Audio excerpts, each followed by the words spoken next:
Okay. So, last time for section A, I have already made clear कि ये कुछ चीज़ें हैं जो हम already discuss कर चुके हैं. So, for maybe half an hour or so, this will be redundant content. So, you can stay on if you want to have a revision of these. Otherwise, you can join a little later as well. So, we will be beginning with the inference in code in the TensorFlow implementation part today. तो last time हमने जो examples discuss की थी that was like basically this hand written digit recognition example, और हमने particularly बात की थी कि हम फॉरवर्ड प्रोपेगेशन के अंदर क्या स्टेप्स परफॉर्म करते हैं. So now we take another example to work out the same thing. We talk about coffee roasting example. So coffee beans जो होते हैं मुख्तलिफ़ सोर्सेस से एक्वायर किए जाते हैं और फिर उनको बेसिकली लाइक रोस्टिंग के अंदर इस्तेमाल किया जाता है, रोस्ट किया जाता है इस्तेमाल करने से पहले. सो कॉफ़ी बीन्स को रोस्ट करने के हवाले से कुछ चीज़ें क्रिटिकल होती हैं. There are many factors that contribute to it. So for example we have listed two factors. One is temperature and the other is duration. There are other factors that contribute to like the quality of the coffee as well. So हम ये कहते हैं कि अगर coffee को आप एक particular temperature से कम टेम्परेचर पे हीट करेंगे तो वो प्रॉपरली रोस्ट नहीं होगी, राइट. सो फॉर एग्जांपल अगर हम यूं कहें कि ये जो ब्लू सर्कल्स हैं ये इंडिकेट करते हैं उन कॉफ़ी बीन एग्जांपल्स को जो कि प्रॉपरली रोस्टेड नहीं हैं, और ये रेड क्रॉसेस उन एग्जांपल्स को रिप्रेजेंट करते हैं जो कि प्रॉपरली रोस्टेड हैं. तो अगर हम एक क्लासिफिकेशन टाइप यहाँ से इन्फर करने की कोशिश करें तो हम यहाँ एक लाइन लगा के ये कह सकते हैं कि ये वो कॉफ़ी बीन्स हैं जिनको कम टेम्परेचर पे रोस्ट किया गया है, right. So they are kind of under cooked, right. Similarly अगर हम यहाँ पे एक लाइन ड्रॉ करें तो हम ये कह सकते हैं कि वाई एक्सिस पर चूंकि ड्यूरेशन है तो हम ये कह सकते हैं कि ये वो कॉफ़ी बीन्स हैं जिनको ज़रूरत से कम टाइम के लिए रोस्ट किया गया है. They needed the roasting for more time. So like the duration really has kept them अनप्रिपेयर्ड for the usage. And similarly अगर हम यहाँ एक लाइन ड्रॉ करें तो हम ये कह सकते हैं कि यहाँ बेसिकली इनका कॉम्बिनेशन दुरुस्त नहीं था, टेम्परेचर का और ड्यूरेशन का. या तो टेम्परेचर कम था या ड्यूरेशन कम था, या टेम्परेचर ज़्यादा था या ड्यूरेशन ज़्यादा था. सो हम ये कह सकते हैं कि ये जो केस है ये वो केस रिप्रेजेंट करता है जहाँ पे कॉफ़ी बीन्स ओवर कुक्ड हैं. We needed to control at least one of the factors to make sure कि हम या तो टेम्परेचर कम होता या ड्यूरेशन कम होता. सो ये वो एग्जाम्पल्स हैं जो गुड कॉफ़ी की एग्जाम्पल्स हैं, राइट. सो अब अगर हम इसको एक इन्फ्रेंस प्रॉब्लम के तौर पे देखें, इन्फ्रेंस का मतलब क्या होता है? To like figure out the prediction at the end. तो इस एग्जाम्पल के अंदर अगर हम यूं कहें कि हमारे पास एक छोटा सा न्यूरल नेटवर्क है जिसमें पहली लेयर जो है उसके अंदर 3 न्यूरॉन्स हैं और हम उसको इनपुट्स दे रहे हैं 2 वैल्यूज़ जो कि टेम्परेचर है और ड्यूरेशन है. And in fact like coffee is something which is like heavily consumed in the world, and there have been like machine learning algorithms which have been devised to figure out that how we can better roast the coffee beans because it's brings lots of revenue as well.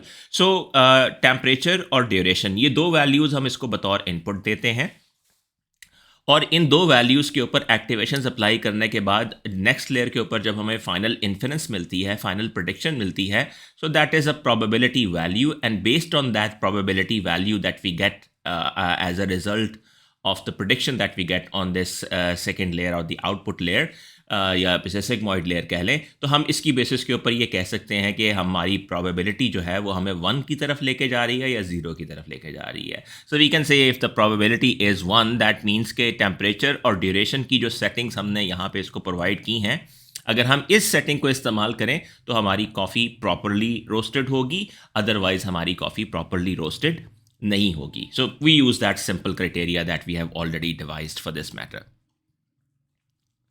अब अगर इस चीज़ को हम like represent करें using TensorFlow, तो you can see कि हम इसको एक नमपाई अरे के तौर पे रिप्रेजेंट कर सकते हैं. So it is like np dot अरे and it is receiving 217 as the input values, right? Now since there are 3 units here, यहाँ चूंकि 3 यूनिट्स हैं, तो ये तीनों यूनिट्स अपनी अपनी एक्टिवेशंस कैलकुलेट करेंगे और हमें यहाँ से और यहाँ से एक एक आउटपुट मिलेगी. आपको कर्सर मूव करता हुआ नजर आ रहा है स्लाइड्स के ऊपर? Yes sir. ओके. सो हमें इन तीनों जगहों से बेसिकली एक एक वैल्यू मिलेगी एक्टिवेशंस की शक्ल में. अब ये जो वैल्यूज़ हमें यहाँ से मिलेंगी, जाहिर है लेट्स से कि ये प्रोबेबिलिटी वैल्यूज़ हैं. अगर हमने सिग्मॉइड एक्टिवेशन यहाँ पे अप्लाई की है, लेट्स से जो वैल्यूज़ हमें यहाँ से मिली हैं वो है 0.2, 0.7 and 0.3, right? So what we have done is we will create this layer, right? हमारे पास इनपुट है जो हमने एक नमपाई अरे में रिप्रेजेंट की है. हमने पहली लेयर क्रिएट की dense with 3 units and an activation that we used is sigmoid. Let me just check one thing from past. We talked about these things already or not? Okay. Yeah, this is the first time that we are talking about it. So basically एक layer create करने के लिए हमारे पास TensorFlow के अंदर एक function available है जिसका नाम है dance, right? So we use this function dance. हम इस dance फंक्शन को बताते हैं कि हमें एक dance लेयर क्रिएट करनी है और उसके अंदर हमें यूनिट्स रखने हैं 3. So ये dance लेयर क्रिएट हो जाएगी, इसके अंदर यूनिट्स होंगे 3 और फिर हम उसे बताते हैं कि इस लेयर के ऊपर जो न्यूरॉन्स हैं उसके ऊपर जो एक्टिवेशंस हम अप्लाई करना चाहते हैं वो सिग्मॉइड एक्टिवेशंस हैं. सो सिग्मॉइड एक्टिवेशंस इन तमाम न्यूरॉन्स के साथ एसोसिएट हो गई, राइट? और उसके बाद हम इस लेयर को इनपुट देते हैं x which is 217 and we calculate the activation over it, and let's say a1 is that vector that represent the activation and it will contain 3 values, 3 probability values, which let's say for example in this case are 0.2, 0.7 and 0.3. अब ये कर लेने के बाद हमें एक और layer create करनी है, right? Now we create another layer. We use the same function dense और इस लेयर पे चूंकि हमें एक ही न्यूरॉन क्रिएट करना है तो हम लिखते हैं यूनिट्स इज इक्वल टू 1. और यहां भी चूंकि हमें सिग्मॉइड एक्टिवेशन ही अप्लाई करनी है क्योंकि एक क्लासिफिकेशन प्रॉब्लम है तो हम कहते हैं एक्टिवेशन इज सिग्मॉइड. और फिर हम क्या करते हैं कि पिछली लेयर की जो आउटपुट थी which was a1 which is like 3 probability values, a matrix containing 3 probability values, हम इसको बतौर इनपुट दे देते हैं लेयर 2 को, जो लेयर 2 हमने क्रिएट की है एक यूनिट के साथ. और इसके ऊपर जो एक्टिवेशन अप्लाई होती है, कैलकुलेशन होती है, वो हमें रिजल्ट बताती है a2 की शक्ल में.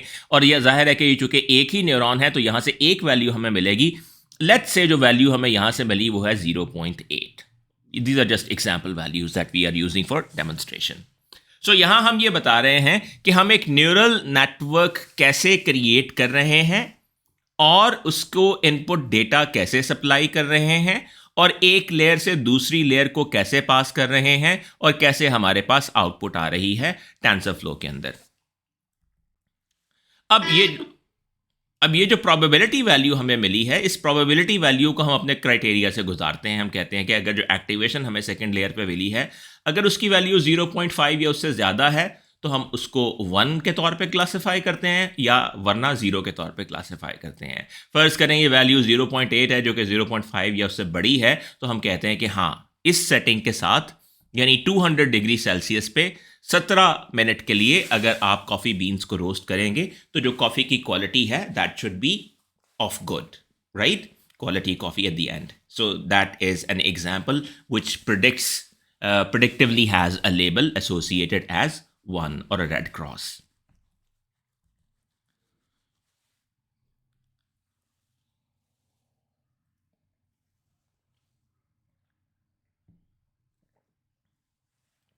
If you have any questions or doubts, please let me know. हमने यहाँ ये देखा है कि हम एक लेयर कैसे क्रिएट करते हैं, इनपुट कैसे देते हैं, एक्टिवेशंस कैसे निकालते हैं. जब हम ये कहते हैं a1 is equal to layer 1 x, that means activations are automatically calculated at the back end, right? So we don't have to do it manually. So if you have any questions thus far, please let me know. I'll be happy to repeat those things.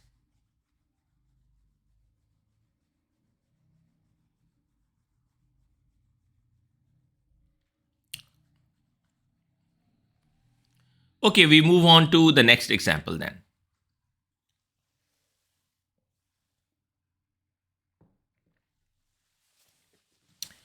And that is, हमने एक और example देखी थी digit classification की, कि हमारे पास digits हैं, फ़र्ज़ करें 0 से लेके 9 तक डिजिट्स होते हैं। हम वैसे 2 डिजिट्स की बात कर रहे थे पहले, 0 और 1 की सिर्फ। हाँ, तो हमारे पास हैंड रिटन डिजिट्स हैं और हम उनको रिकग्नाइज करना चाहते हैं using a neural network.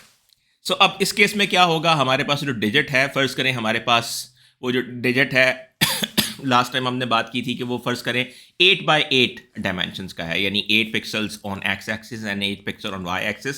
So total 64 pixel values हैं हमारे पास। Whatever those pixel values are, हम उनको बतौर नमपाई एरे सप्लाई कर देंगे।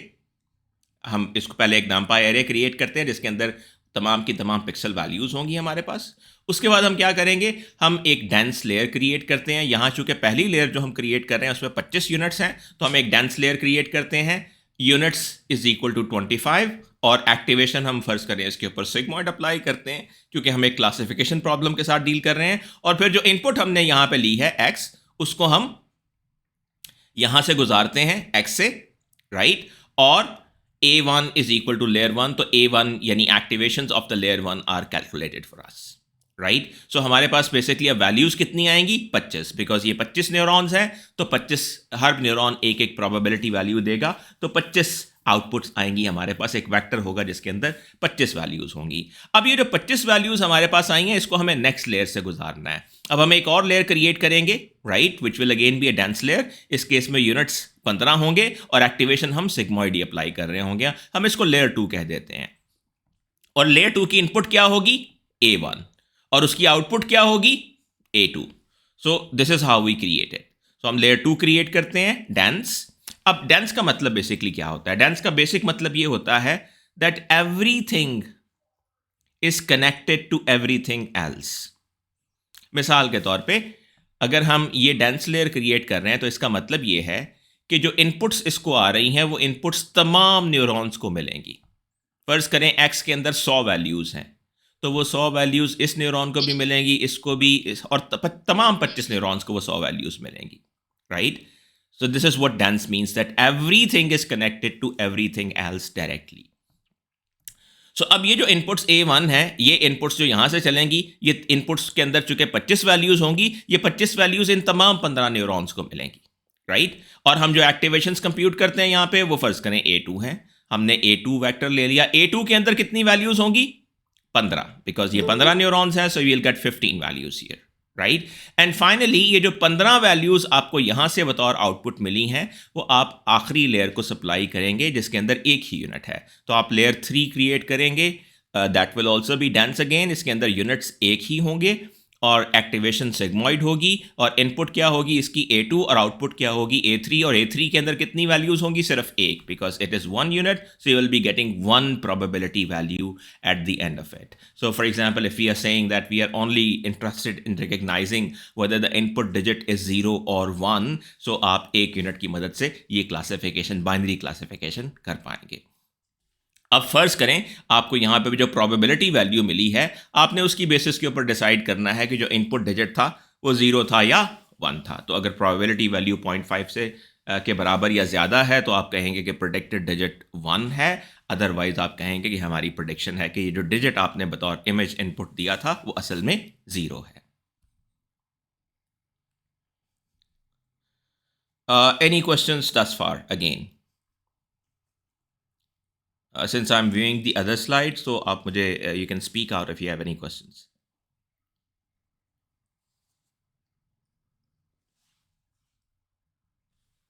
Or else I can visit your place here to see if there are anything pending. Okay, so far so good. Right. So let's just move on now. Now we talk about how data is represented in TensorFlow. So one important thing that we need to talk about, we need to like make sure is कि जो data हम represent करते हैं, numpy के अंदर अगर हमें एक एरे क्रिएट करना है, we write like np.array, right? So np.array is the function to create a numpy array, and then we can use square brackets to represent the values of the array. Now the question that we really need to address is कि अभी हम जो examples पीछे इस्तेमाल कर रहे थे उन एग्जाम्पल्स के अंदर हमने डबल स्क्वायर ब्रैकेट्स का इस्तेमाल किया. मिसाल के तौर पे अगर आप ये एग्जाम्पल देखें तो double square brackets to begin with, double square brackets to end with. Similarly उससे पहले जब हम कॉफ़ी बीन्स रोस्टिंग की एग्जाम्पल देख रहे थे तो double square brackets to begin with and double square brackets to end with. So why do we use these double square brackets? What does it mean? And what if we do not use double square brackets and we use single square brackets instead? So it turns out कि numpy बुनियादी तौर पर arrays को represent करने के लिए np.array function का इस्तेमाल करता है, right? फर्ज करें कि हम इसके अंदर एक मैट्रिक्स रिप्रेजेंट करना चाहते हैं जिसमें 2 रोज और 3 कॉलम है. So you know that this is a matrix that has 2 rows and 3 columns.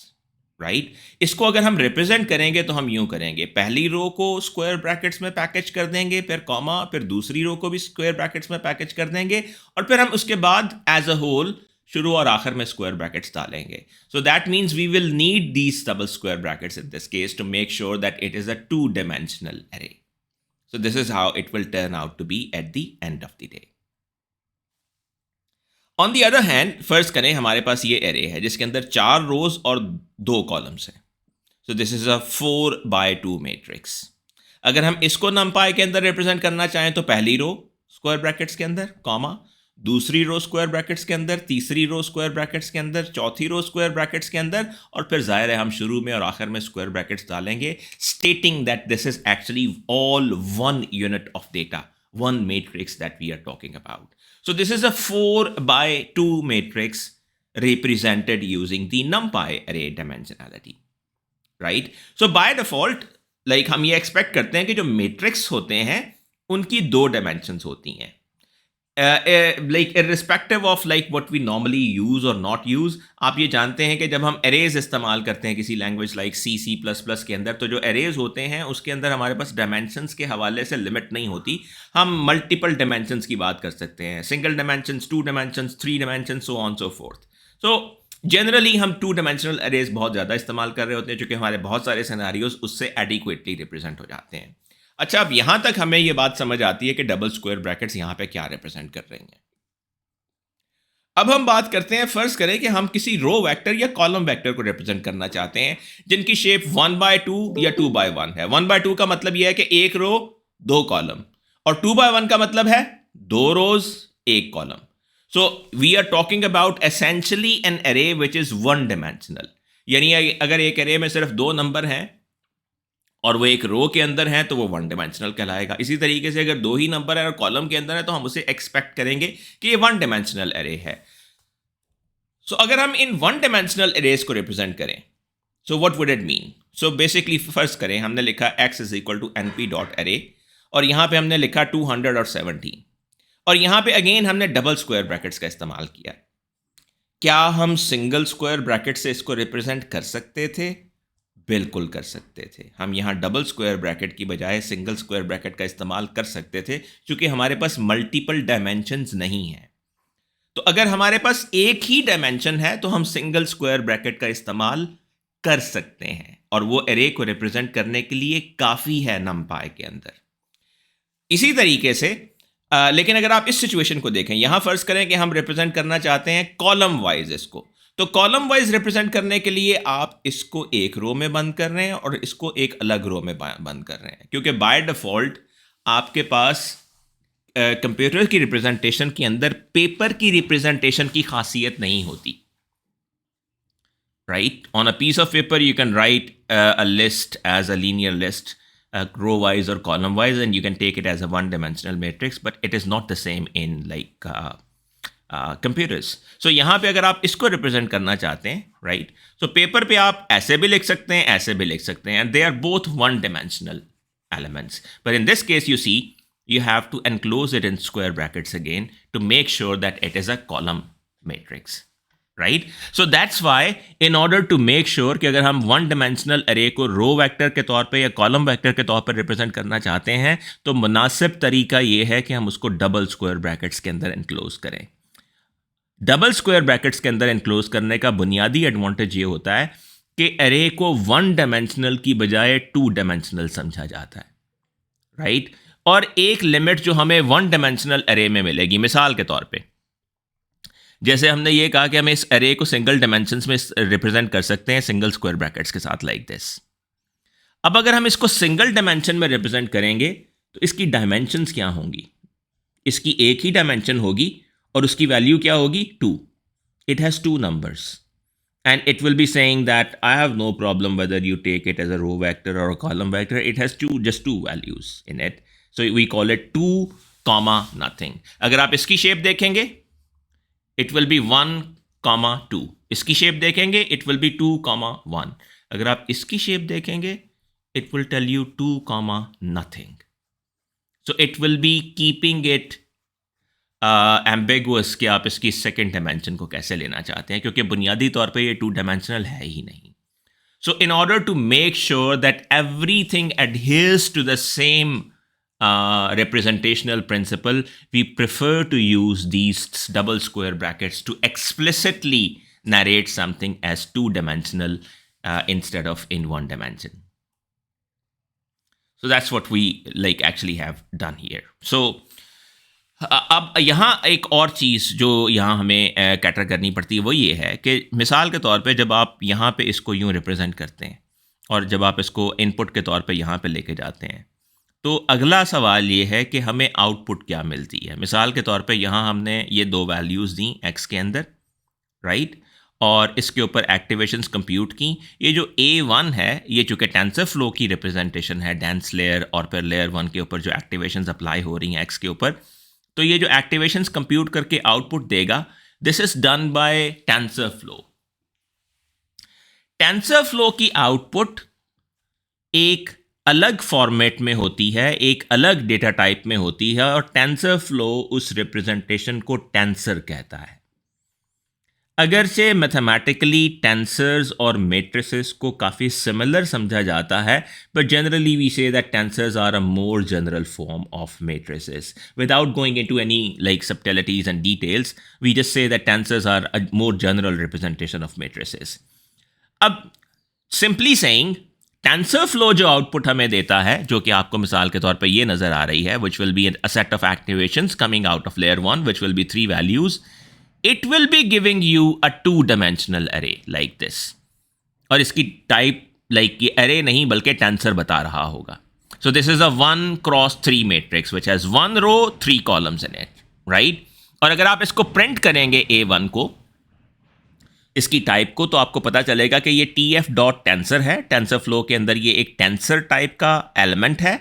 इसकी वैल्यूज़ ये हैं, इसकी शेप ये है 1,3, और इसके अंदर जो नंबर्स रिप्रेजेंट हुए हैं उनकी डेटा टाइप भी बता रहा होगा। For example it is float 32 bit float number, right? Okay,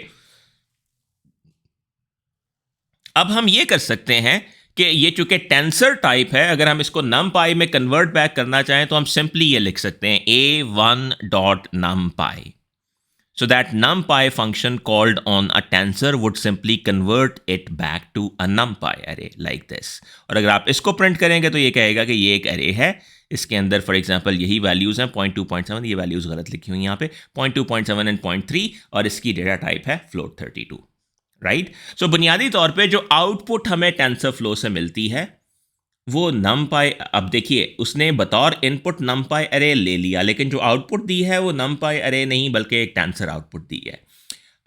शायद हम ये कह सकते हैं कि बेहतर होता कि टेंसर फ्लो अगर इनपुट में numpy अरे ले रहा है तो आउटपुट में भी numpy अरे ही दे देता और हमें इन डिफरेंसेस को कैटर ना करना पड़ता, लेकिन अनफॉर्चुनेटली ऐसा नहीं है, बिकॉज टेंसर फ्लो एक अलग से स्टैंड अलोन डेवलपमेंट है और numpy एक अलग से स्टैंड अलोन डेवलपमेंट है। लिहाजा ये डिफरेंस एग्जिस्ट करता है कि डिस्पाइट द फैक्ट कि टेंसर फ्लो बतौर इनपुट numpy अरे ले लेता है, it does not output numpy array as such, it instead outputs a tensor. And if we want to further process it for different reasons, we might prefer using numpy because we are very acquainted with that. So we have to convert it back to numpy array using that a1.numpy call in this case.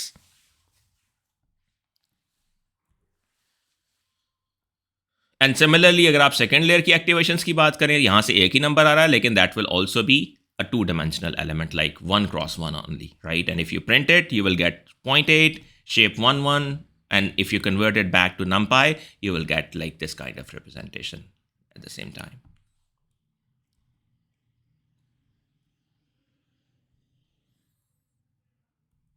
Any questions so far?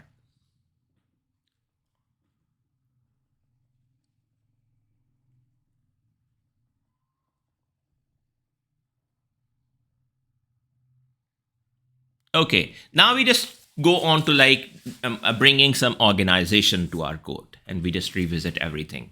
So if you remember, we just represented the data on the input layer using a NumPy array like this. Coffee beans की example में हमने पहली layer create की 3 units के साथ, एक्टिवेशंस apply की, उसके बाद दूसरी लेयर क्रिएट की एक ही यूनिट के साथ, एक्टिवेशन सिग्मोइड थी, और उसके ऊपर जब हमने लेयर 2 के ऊपर कोई इनपुट दी A1, उसके ऊपर एक्टिवेशन अप्लाई की तो हमें A2 के अंदर हमारी आउटपुट मिली, और A2 को हम अपनी फाइनल क्राइटेरिया के मुताबिक डिसाइड कर सकते हैं कि वैल्यू क्या आ रही है.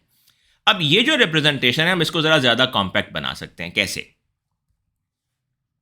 हम लेयर 1 क्रिएट करते हैं, हम लेयर 2 क्रिएट करते हैं, और हम फिर करते क्या है कि हम इन दो लेयर्स को सीक्वेंशली जोड़ देते हैं using the sequential model architecture in TensorFlow. यहाँ हम क्या कर रहे थे, हम इनपुट लेते हैं, लेयर क्रिएट करते हैं, लेयर को इनपुट देते हैं, उसका जवाब निकालते हैं, फिर दूसरी लेयर क्रिएट करते हैं, वो जवाब जो पहली लेयर से आया उसको दूसरी लेयर को देते हैं. तो ये तरतीब के अंदर डेटा की पासिंग जो है बिटवीन द लेयर्स वो हम खुद से कर रहे हैं. यहाँ हम कहते हैं कि नहीं, हम ये डेटा पासिंग खुद नहीं करते, बल्कि हम क्या करते हैं, हमें जितनी भी लेयर्स क्रिएट करनी है, फ़र्ज़ करें हमें 10 लेयर्स क्रिएट करनी है, हम layer 1, layer 2, layer 3, so on so fourth, हम सारी लेयर्स और तमाम उनके यूनिट्स एक ही बार स्पेसिफाई कर देते हैं. फिर हम सीक्वेंशियल का इस्तेमाल करते हैं और उन तमाम लेयर्स को एक तरतीब से जोड़ देते हैं. इसका मतलब बेसिकली क्या है कि सीक्वेंशियल बेसिकली क्या करेगा, सीक्वेंशियल को आप जितनी भी लेयर्स बताएंगे वो उनको उस तरतीब से जोड़ देगा. इसका मतलब क्या होगा कि आप लेयर 1 के ऊपर जो इनपुट दे रहे हैं वो ऑटोमेटिकली लेयर 1 से लेयर 2 को, लेयर 2 से लेयर 3 को, and so on so forth up to the output layer automatically pass होती जाएगी. और यहाँ जो आपको मैनुअली एक एक लेयर से डेटा एक्सचेंज करके पास करना पड़ा था वो नहीं करना पड़ेगा, राइट? तो आपने सीक्वेंशियल के ज़रिए इन लेयर्स को स्ट्रिंग टुगेदर कर दिया, लाइन अप कर दिया. उसके बाद फ़र्ज़ करें ये आपकी इनपुट है, ठीक है, और फ़र्ज़ करें कि ये आपके रेलेवेंट ट्रू आंसर्स हैं, राइट? फॉर एग्जांपल अगर आप कॉफ़ी बीन्स रोस्टिंग की मिसाल ले रहे हैं तो आप कहते हैं जी 217 अगर आप यूज़ कर रहे हैं तो कॉफ़ी अच्छे से रोस्ट होती है. अगर 120 डिग्री पे 5 मिनट के लिए करते हैं तो अच्छे से रोस्ट नहीं होती. 425 डिग्री पे 20 मिनट के लिए करते हैं तो भी अच्छी कॉफ़ी नहीं बनती. और 212 डिग्री पे 18 मिनट के लिए अगर आप करते हैं तो भी अच्छी कॉफ़ी बनती है. तो ये आपके इनपुट्स और उनके ट्रू आंसर्स आपने यहाँ पे रिप्रेजेंट कर दिए NumPy अरे के अंदर, एक्स और वाई के अंदर. अब आप क्या करते हैं, आप लिखते हैं model dot compile, right? Model dot compile क्या करता है इसकी डिटेल हम थोड़ी सी आगे जाके डिस्कस करेंगे. मॉडल आपका तैयार हो गया, उसके अंदर आप जितनी लेयर्स चाहें यहां पे ऐड कर सकते थे वो आपने कर दी, ठीक है. उसके बाद आप कॉल करते हैं मॉडल डॉट फिट, और फिट में आप कहते हैं जी ये हमारी इनपुट है, ये हमारे ट्रू आंसर्स हैं, ठीक है. अब आप हमें बताइए, आप इस मॉडल के ऊपर ट्रेनिंग कीजिए और लर्न कीजिए कि इस मॉडल को किस तरीके से लाइक एक्स और वाई के दरमियान मैपिंग लर्न करनी चाहिए. और उसके बाद हम कहते हैं कि अब हम अगर हमने मॉडल ट्रेन कर लिया अपना तो हम उसके ऊपर प्रेडिक्शंस कर सकते हैं. तो हम प्रेडिक्ट करने के लिए हम कोई नई एग्जांपल देते हैं और कहते हैं कि ओके ये नई एग्जांपल लीजिए और हमें बताइए कि इसका जवाब क्या होगा. So this is how we can use a model that we have trained for the sake of prediction. We will be talking about the details of both compile and fit function very shortly. यहाँ हम जो main चीज़ कहना चाह रहे हैं वो ये है कि बजाय इसके कि हम मैनुअली डेटा लेयर्स के दरमियान पास करें, हमने उनको सीक्वेंशियल के ज़रिए जोड़ दिया. यहाँ चूँकि सिर्फ 2 लेयर्स नज़र आ रही हैं तो it might look like maybe just overdoing something, but let's say you have 10, 20, 30, 40 or 50 layers. So you will have to pass data between them one by one, putting them explicitly in a sequence. Now, instead of that, you can just specify the sequence here using sequential, and you can just call the fit function, और fit function के अंदर आप उसको input दे देते हैं और output भी दे देते हैं, और आप उसे कहते हैं कि इन तमाम को पूरे मॉडल की लेयर्स के अंदर से गुजार के इस चीज़ को लर्न करना अब तुम्हारा काम है.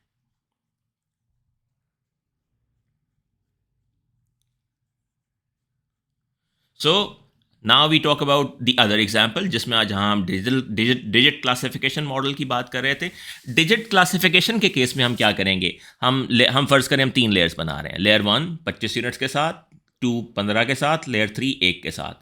हम model is equal to sequential, layer 1 layer 2 layer 3 हम इनको एक ही बार स्ट्रिंग टुगेदर कर देंगे, कंपाइल करेंगे मॉडल को और फर्ज करेंगे हमारी इनपुट्स और आउटपुट्स हैं. हम मॉडल डॉट फिट के अंदर अपनी इनपुट्स और आउटपुट्स बता देंगे और फिर इसका काम होगा कि इनके दरमियान मैपिंग लर्न कर ले और फिर बाद में हम इसको प्रेडिक्शन के लिए इस्तेमाल कर सकते हैं.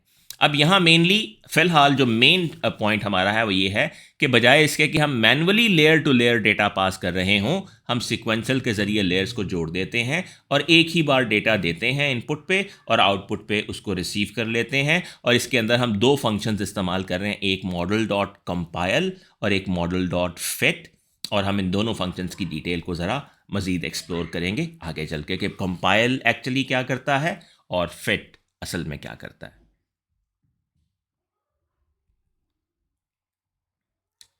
एक और सिंप्लिसिटी जो आप इसके ऊपर ला सकते हैं वो ये है कि बजाय इसके कि आप 3 वेरिएबल्स बनाएं, लेयर 1 लेयर 2 लेयर 3, और उसके आगे लिखें डेंस डेंस डेंस और यहाँ पे फिर लेयर 1 लेयर 2 लेयर 3 लिखें. Why not just like avoid doing it all together. और ये जो डेंस के एक स्टेटमेंट लिखी हुई है, डेंस फंक्शन को हमने यहाँ पे इस्तेमाल किया हुआ है, डायरेक्टली यहाँ पे इसको लिखते हैं. इस लाइन को डायरेक्टली लेयर 2 की जगह पे लिखते हैं और इस लाइन को डायरेक्टली लेयर 3 की जगह पे लिखते हैं. So this will become even more compact. So ये right model is equal to sequential और एक लिस्ट के अंदर आपने वो तमाम लेयर्स जो आपको क्रिएट करनी है डायरेक्टली उनकी फंक्शन कॉल्स यहाँ पे लिखती हैं, बजाय इसके कि आप इन फंक्शन कॉल्स को पीछे अलग से लिखते, उनको वेरिएबल्स को असाइन करते और फिर उन वेरिएबल्स के नाम इस सीक्वेंशियल के अंदर लिखते. So this becomes even more compact way of writing the same thing.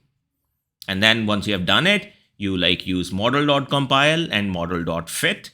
And as I said that we will be talking about in detail what model.compile actually does and model.fit actually does. What we just are saying for the moment is कि अब बजाय इसके कि layer to layer data हम खुद से move करें, हम एक ही बार input देंगे और एक ही बार हमें आउटपुट मिल जाएगी. उसके अंदर से हमें manually layer to layer data को खुद से मूव नहीं करना पड़ेगा.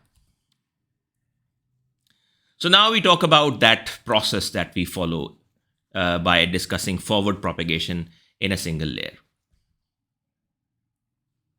And we will probably be going to the detail of like compile and fit a bit later, very soon. Okay.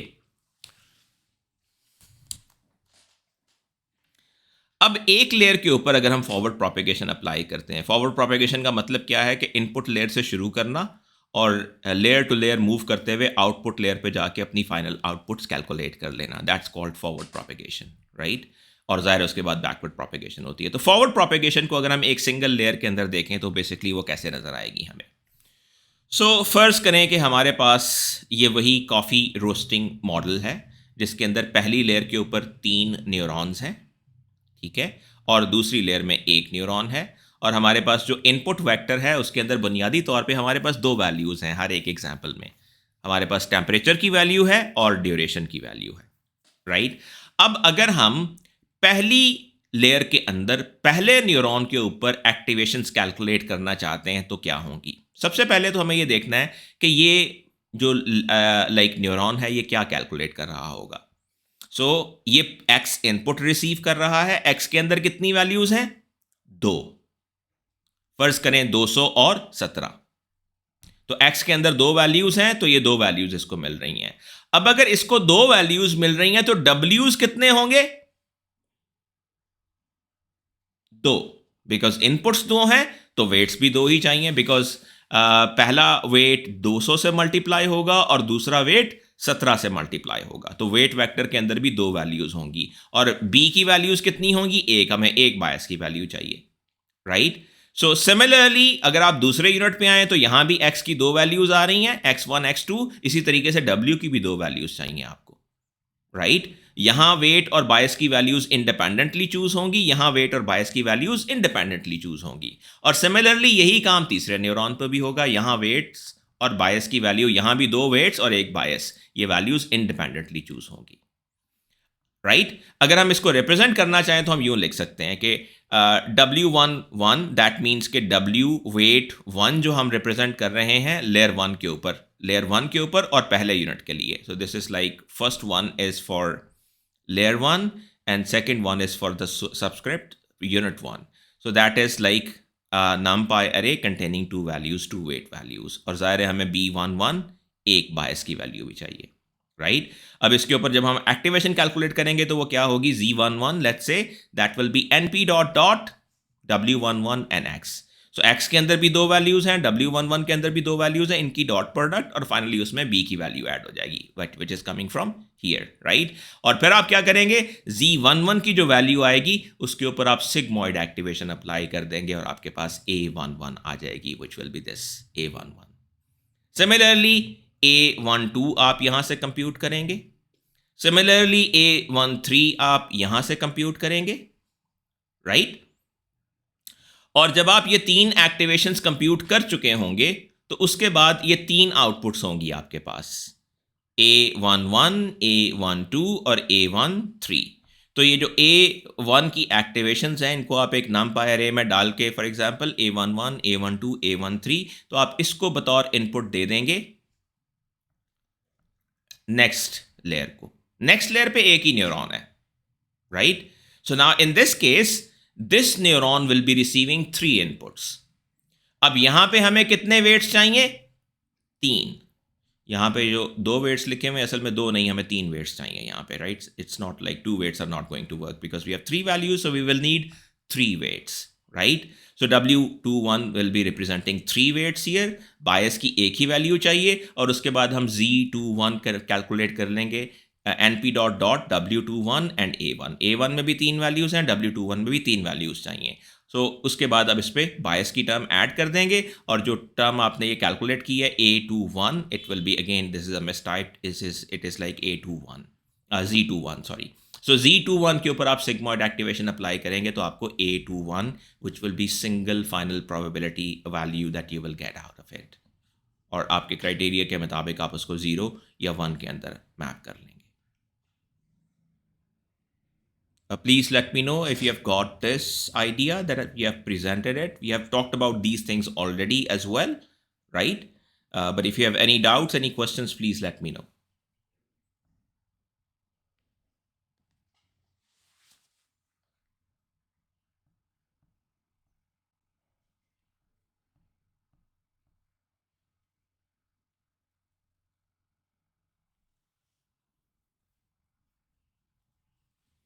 So one question that is written here is,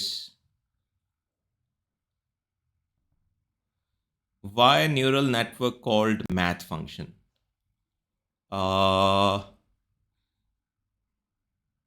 आप क्या ये कहना चाह रहे हैं कि न्यूरल नेटवर्क्स को मैथ फंक्शन क्यों कहते हैं, या ये कहना चाह रहे हैं कि न्यूरल नेटवर्क्स मैथ फंक्शंस को क्यों कॉल करते हैं?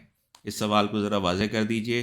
Tensor and NumPy are work same or both libraries like work same. So basically TensorFlow is a separate library, NumPy is a separate library, right? They have compatibility, like as I said कि tensor बुनियादी तौर पे 2 dimensional data को like prefer कर रहा होता है, जबकि NumPy के अंदर 1 dimensional और 2 dimensional दोनों रिप्रेजेंट हो सकते हैं. So it's just that we need to be aware of this difference between these 2 libraries.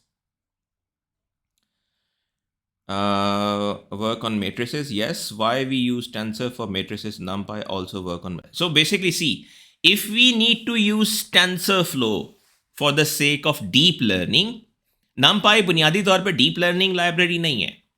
NumPy is good to handle matrices, so that's like good enough. लेकिन NumPy बुनियादी तौर पे deep learning की library नहीं है. तो जो हम layers की representation कर रहे हैं, फॉरवर्ड प्रॉप कर रहे हैं, बैकवर्ड प्रॉप कर रहे हैं, ग्रेडियंट डिसेंट का इस्तेमाल कर रहे हैं, ये सारी की सारी कैपेबिलिटी NumPy में एग्जिस्ट नहीं करती, TensorFlow में करती है. So they both have their own purposes to serve. So like if we are not doing deep learning, you might be using, for example, sklearn for some tasks, and you might never be using tensor in that case. So तो जब आप deep learning करेंगे तो आपको tensor flow की ज़रूरत पड़ेगी। सो आपको नमपाई और टेंसर फ्लो के दरमियान ताल्लुक के ऊपर भी बात करनी पड़ेगी। I hope that clears it a bit, and if you still have any questions you can drop them there.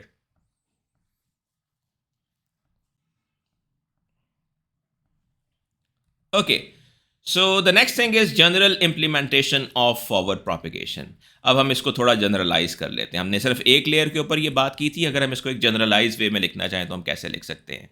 So for example यहाँ हम एक डेंस लेयर क्रिएट करते हैं, ठीक है। सो डेंस लेयर जो है हम उसके लिए एक फंक्शन लिख लेते हैं। सो डेफ डेंस, और इसको हम 3 पैरामीटर्स दे रहे हैं। एक जो इसको इनपुट्स मिल रही हैं, दूसरा जो वेट्स मिल रहे हैं, बायस मिल रहा है, और जो हमने एक्टिवेशन इसके ऊपर अप्लाई करनी है, ठीक है। तो सबसे पहले अगर आप इसको देखें, फर्स्ट करें जो इनपुट्स हम इसको दे रहे हैं, like this is for example W1, this is like W2, this is W3, ये सेट ऑफ वेट्स हमने यहाँ पे रिप्रेजेंट कर दिए, ठीक है। अब हम क्या करते हैं कि इन तमाम को एक वेट्स वेक्टर में डाल देते हैं। So like this is the weights vector which contains this column 1 2, this column 3 4, and this column 5 6. So this is a 2 by 3 matrix, right? Similarly हमें 3 bias की values चाहिए, B11, B12, B13. So like this is, हम 1 की बजाय यहाँ L लिख देते हैं. So L is for layer. So like if this is layer 1, so it will be 1 here. Otherwise whatever the layer number is. So B1 is -1, B2 is 1, and B3 is 2, right? हम इसको भी एक array की शक्ल में यूँ लिख देते हैं, ठीक है? Okay. अब तीसरी चीज़ क्या है, हमें इनपुट देनी है। अब इनपुट फर्ज करें, ये फर्स्ट लेयर है, इसको जो हम इनपुट दे रहे हैं वो फर्ज करें 2 वैल्यूज़ हैं, राइट, -2 and 4 फॉर एग्जांपल। सो बुनियादी तौर पे जो फर्स्ट लेयर होगी उसकी इनपुट को आप x या A0 भी कह सकते हैं, that this is like the 0th layer input, और that is also called the actual input which is x, right. अब अगर आप ये तमाम चीज़ें यहाँ लेके एक फंक्शन डिफाइन करें, तो सबसे पहले तो आपको ये डिसाइड करना है कि आपको ये जो डेंस लेयर है इसके ऊपर यूनिट्स कितने बनाने हैं। तो ये जो यूनिट्स हैं आपको वो w.shape1 से मिल जाएंगे, राइट। सो जो w है हमारा, उसकी डायमेंशंस अगर आप देखें वो हैं 2 by 3, सो 2 rows 3 columns, और हमें नंबर ऑफ यूनिट्स कितने बनाने हैं, जितने कॉलम्स हैं इसके अंदर, which are 3, right. So we say that this dense layer is going to contain 3 columns which we are getting from w.shape. So that means कि एक लेयर के ऊपर जो यूनिट्स होंगे और जो वेट्स होंगे उनके दरमियान एक डायरेक्ट ताल्लुक है। जो नंबर ऑफ कॉलम्स होंगे आपके वो उतने ही होंगे वेट्स वेक्टर में जितने के नंबर ऑफ यूनिट्स होंगे आपकी किसी भी डेंस लेयर के अंदर। अच्छा, उसके बाद आपको क्या करना है, आपको इसकी आउटपुट शेप निकालनी है, राइट। सो आउटपुट शेप क्या होगी, जाहिर है 3 यूनिट्स हैं तो 3 ही आउटपुट्स होंगी। तो आप एक वेक्टर इनिशियलाइज कर लेते हैं np.zeros यूनिट्स, राइट। यूनिट्स में क्या होगा 3, तो इसका मतलब यह है कि आप एक एरे डिक्लेयर कर रहे हैं जिसको आप 0 से इनिशियलाइज कर देंगे, और उसके अंदर कितनी वैल्यूज होंगी, total 3। So this will like give you an array like this 0 0 0। So in the beginning आपने इनिशियलाइज कर दिया ए आउट को, उसमें अभी वैल्यूज नहीं आई। उसके बाद आप क्या करेंगे, for j in range units, her unit के लिए 0 1 2 यूनिट आ रहा है, 3 है तो ये 0 1 और 2 इसके लिए चलेगा। For j in range units w is equal to w of this. अगर आप इस नोटेशन को देखें तो ये नोटेशन क्या बता रही है, ये नोटेशन ये बता रही है कि आप सारी रोज jth कॉलम से एक्सेस करेंगे। अब j की वैल्यू 0 है तो इसका मतलब है कॉलम नंबर 0। कॉलम नंबर 0 क्या है, ये इसकी सारी रोज, इसमें 2 रोज हैं, सो ये सारी रोज आप यानी कॉलम नंबर 0 एक्सेस करेंगे 1 2। सो W's क्या है 1 2 इन दिस केस। उसके बाद आप क्या करेंगे, A in, जो कि ये 2 वैल्यूज हैं, और ये जो W आया है इसका डॉट प्रोडक्ट करेंगे, इसमें B ऐड कर देंगे, और ये आपका आउट जो आएगा इसके ऊपर आप sigmoid activation, for example G what ever that activation है, सिग्मॉइड है तो सिग्मॉइड, लीनियर है तो लीनियर, रैलू है तो रैलू, जो भी एक्टिवेशन आपकी बनती है, और उसके बाद आप इसकी आउटपुट रिटर्न कर देंगे, right. So this is how it is going to go. So ये एक के लिए, दूसरे यूनिट के लिए और तीसरे यूनिट के लिए, तीनों के लिए आप बेसिकली ये करेंगे, और 3 आपकी आउटपुट एक्टिवेशंस इसके ऊपर कैलकुलेट हो जाएंगी। तो जब आप इस फंक्शन को एक पर्टिकुलर लेयर के लिए कॉल करेंगे तो ये उस लेयर के ऊपर तमाम यूनिट्स की कंप्यूटेशंस करके उसकी एक्टिवेशंस रिटर्न कर देगी। फिर चूंकि आपको मल्टीपल लेयर्स इस्तेमाल करनी है तो फर्ज करें हम एक और फंक्शन इस्तेमाल करते हैं डेफ सीक्वेंशियल, और उसको हम इनपुट दे देते हैं। और इसके अंदर हमें जितनी भी लेयर्स इस्तेमाल करनी है, लाइक एक लेयर डेंस, दूसरी लेयर डेंस, तीसरी लेयर डेंस, चौथी लेयर डेंस, हम उसको W1, W2, W3, W4 Pisces और एक्टिवेशन ये सारी सप्लाई कर देते हैं। तो आपको जितनी भी लेयर्स क्रिएट करनी है आप इस सीक्वेंशियल फंक्शन के अंदर क्रिएट कर सकते हैं। डेंस के ज़रिए आप हर एक लेयर की एक्टिवेशंस कंप्यूट करते जाएंगे, उसकी आउटपुट आ जाएगी, उसकी आउटपुट अगली लेयर की इनपुट बन जाएगी, and so on so fourth. और फाइनली जब आप आखिरी लेयर के ऊपर अपनी एक्टिवेशंस कंप्यूट कर लेंगे तो आप कहेंगे कि ये हमारी फाइनल आउटपुट है और यही हमें रिटर्न करनी है। So like this is just one way we have described that how forward prop is going to work using NumPy in general. अगर हम स्पेसिफिक लाइब्रेरी की बात करें, मिसाल के तौर पे टेंसरफ्लो की, तो उसमें सारी फॉरवर्ड प्रोपेगेशन, सारी एक्टिवेशन कैलकुलेशंस ऑटोमेटिकली हो जाती हैं, हमें खुद से नहीं करनी पड़ती।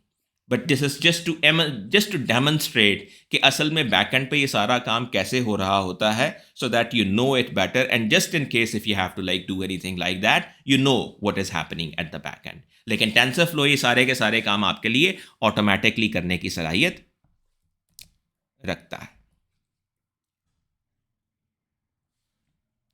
So I will just take a little pause here, and again if you have any questions. First one, which first one, Yusuf?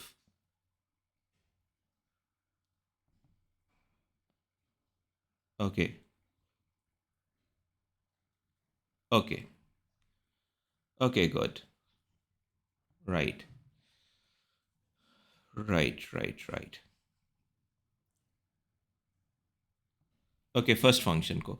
Okay, this function like dance. So see, what is this dance function doing? So this dance function is basically is responsible for computing all the activations, all the processings that we need to do on one layer. So let's say at the moment we are on this layer, right? तो हमें inputs अगर दो हैं तो हमें यहाँ भी दो वेट्स चाहिए, यहाँ भी दो, यहाँ भी दो। ये वेट्स जो हमने लिए, W1, 1, 2 ले लिया फ़र्ज़ करें, W2, ये रैंडम वैल्यूज़ हैं वेट्स की, राइट? इनको हम एक एरे में यूँ लिख लेते हैं कॉलम वाइज। W1 एक कॉलम आ गया, W2 दूसरा कॉलम आ गया, और W3 तीसरा कॉलम आ गया। तो इस एरे की शेप बनी 2x3, 2 rose and 3 columns, right? तो हम ये सारी इनपुट्स इस डेंस लेयर को दे देते हैं। A in, which is the input coming in, which is like X, let's say it has 2 values, right? W, it is 2x3 matrix in this case. B, it is going to have 3 values because there are 3 units. And G, whatever activation function you want to use, sigmoid or ReLU or linear, right? तो सबसे पहले हमें फैसला करना है कि जो layer है इसके ऊपर नंबर ऑफ यूनिट्स कितने हैं। तो अगर आप W.shape1 लिखें तो यानी ये W एक एरे है, इसके पास एक एट्रीब्यूट होता है शेप। शेप जो है उसमें अगर आप 0 लिखें तो वो रोज़ बताएगा, 1 लिखें तो कॉलम्स बताएगा। तो अगर आपने यहाँ 1 लिखा है तो हमें W के कॉलम्स का पता चलेगा। तो W के कॉलम्स कितने हैं? 3। तो यूनिट्स कितने बनेंगे? 3। तो हमें पता चला यहाँ बेसिकली इस लेयर में 3 यूनिट्स हैं। फिर चूंकि इसकी आउटपुट्स भी 3 होनी है तो हमने वो आउटपुट्स देनी है एक वेरिएबल A आउट के अंदर, तो हम उसको इनिशियलाइज कर देते हैं ज़ीरोस से। NumPy के अंदर एक फंक्शन है ज़ीरोस के नाम से। इस फंक्शन के अंदर आप जो भी साइज स्पेसिफाई करेंगे उस साइज का एक एरे क्रिएट हो जाएगा और उसकी वैल्यूज़ को 0 से इनिशियलाइज कर दिया जाएगा। तो 3 यूनिट्स हैं, 3 है यहाँ पे वैल्यू, तो 3 साइज का एक एरे डिक्लेयर हुआ और उसकी वैल्यू 0s हैं, राइट? उसके बाद आपने क्या किया कि आपने हर यूनिट की कंप्यूटेशन करनी है। आपने लिखा for J in range units चूँकि 3 है तो ये वैल्यू आइट्रेट करेगी 0 के लिए, 1 के लिए और 2 के लिए, उसके बाद ये लूप ख़त्म हो जाएगी। तो जब आप J0 लेंगे तो यहाँ आप कह रहे हैं W ऑफ, ये अब आप देखें कॉमे से पहले ये हिस्सा है जहाँ आपने लिखा है कॉलन और उसके दोनों तरफ कुछ नहीं है। इसका ये हिस्सा है जो रो को स्पेसिफाई करता है। तो आप कह रहे हैं कि रो के ऊपर कोई रिस्ट्रिक्शन नहीं है, तमाम रोज़ रीड करनी है, कॉलम अलबत्ता सिर्फ 0 रीड करना है। सो दिस मीन्स कि आप ये कॉलम 0 रीड कर रहे हैं, राइट? और रोज इसकी दोनों रीड हो रही हैं 1 and 1, राइट? 0 and 1। सो ये आपका पहला कॉलम रीड हो गया 1 2। फिर आपने इस 1 2 और ये जो इनपुट है 2 4 इसका डॉट प्रोडक्ट लिया, उसमें B ऐड किया, ये आपका Z आ गया। Z को आपने सिग्मॉइड या जो भी आपकी एक्टिवेशन है उससे गुजारा और अपनी आउटपुट कंप्यूट की। अब जो J0 था अभी, तो 0 की आउटपुट यहाँ पे आ गई। अब J1 हो जाएगा, आप कॉलम 1 को एक्सेस करेंगे, इनपुट के साथ मल्टीप्लाई करेंगे, बायस ऐड करेंगे, एक्टिवेशन अप्लाई करेंगे, A(1) की वैल्यू भी आ जाएगी, और इसी तरीके से A(2) की वैल्यू भी आ जाएगी, और यहाँ से आप वो 3 वैल्यूज़ रिटर्न कर देंगे। I hope it's somewhat better now. Please let me know if you have any confusions. So shape 0 will give us rows. We need columns values because जो हमारा weights vector है उसको हमने align इस तरीके से किया है कि उसके जो columns हैं वो हमें बताते हैं कि units कितने हैं, rows नहीं। 0 हमें rows बताएगी, 1 हमें columns बताएगा।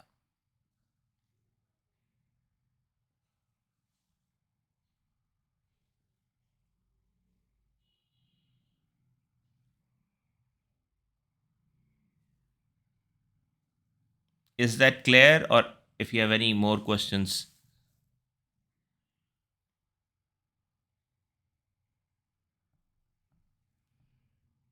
Okay. Now we go on to the next part. So we had to cover only this part from here, and we will be talking about like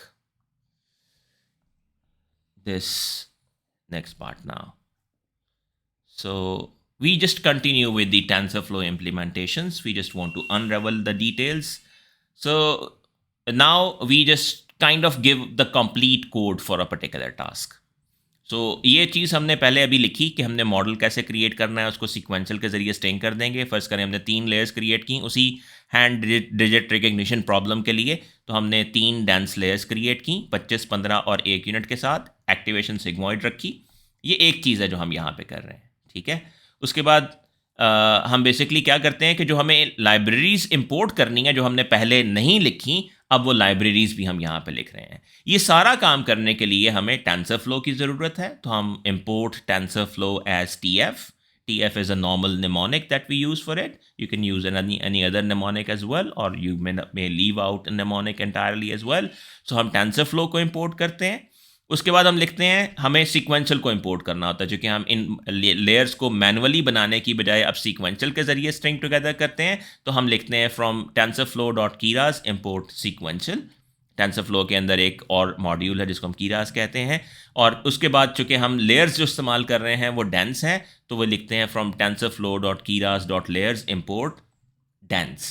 इसके अलावा हमारे पास और भी टाइप्स की लेयर होती हैं डेंस लेयर के अलावा। We'll talk about a few types later as well.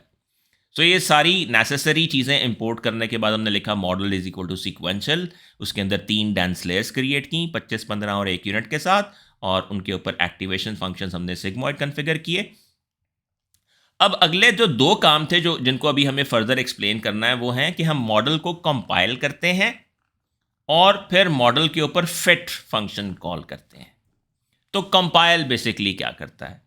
तो कंपाइल फंक्शन बेसिकली ये करता है कि वो हमारा लॉस क्राइटेरिया स्पेसिफाई करता है, जिसको हम अपने मॉडल के लिए इस्तेमाल करेंगे ट्रेनिंग के दौरान, ठीक है। So for example if you remember, तो हमने जो लॉस फंक्शन स्टडी किया था क्लासिफिकेशन प्रॉब्लम्स के लिए, उसका नाम याद है किसी को? The function that we used, उसको हम कह रहे थे लॉजिस्टिक लॉस या लॉग लॉस फंक्शन, और उसको हम बाइनरी क्रॉस एंट्रोपी भी कहते हैं।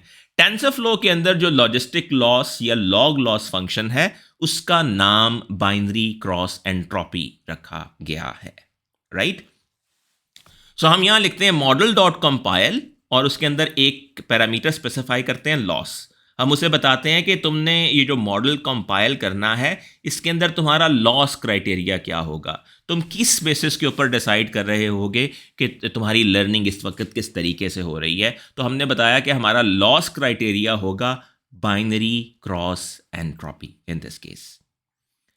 अब जब आप मॉडल को कंपाइल कर चुके और अपना लॉस क्राइटेरिया बता चुके, तो तीसरी चीज जो आप इसके अंदर कर रहे हैं वो है मॉडल डॉट फिट। आप कहते हैं कि ये मेरी इनपुट्स हैं x, ये मेरे एक्चुअल आंसर्स हैं y, और अब तुम अपना ट्रेनिंग साइकिल स्टार्ट करो, और आप उसे बताते हैं कि तुमने कितनी आइटरेशंस परफॉर्म करनी है ट्रेनिंग के दौरान। इसको हम कहते हैं इपॉक्स। इपॉक्स या iterations mean the same thing here, right? So आप उसे कहते हैं कि तुमने ग्रेडियंट डिसेंट के 100 चक्कर मुकम्मल करने हैं। इस ग्रेडियंट डिसेंट के 100 चक्कर मुकम्मल करने का मतलब क्या है? यानी आप फॉरवर्ड प्रॉप करेंगे, फिर बैकवर्ड प्रॉप करेंगे वेट्स अपडेट करके। ये एक चक्कर पूरा हो गया, समझ लें, ठीक है? फिर फॉरवर्ड प्रॉप करेंगे, बैकवर्ड प्रॉप करेंगे, ये दूसरा हो गया। सो आप इस तरीके से 100 बार फॉरवर्ड प्रोपेगेशन और बैकवर्ड प्रोपेगेशन की आइटरेशंस परफॉर्म करेंगे। यानी आप 100 बार अपने वेट्स को अपडेट करेंगे, जो आप यहाँ पे मॉडल डॉट फिट के अंदर स्पेसिफाई कर रहे हैं। आपको कितनी आइटरेशंस परफॉर्म करनी चाहिए ये वेरी कर सकता है situation to situation, but we have just specified one literal value here कि हम एपॉक्स की वैल्यू 100 रखते हैं यहाँ पे। तो फिट बेसिकली क्या करेगा कि डेटा को इस्तेमाल करते हुए मॉडल को ट्रेन करना शुरू कर देगा, और कितने चक्कर लगाएगा ट्रेनिंग के दौरान? जितने आपने एपॉक्स स्पेसिफाई किए हुए होंगे यहां तक।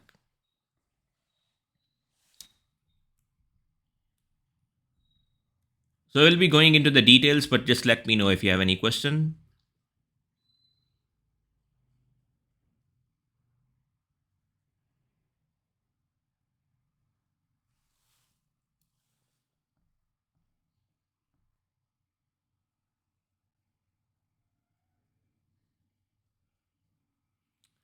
Well, if you want to learn, you must code.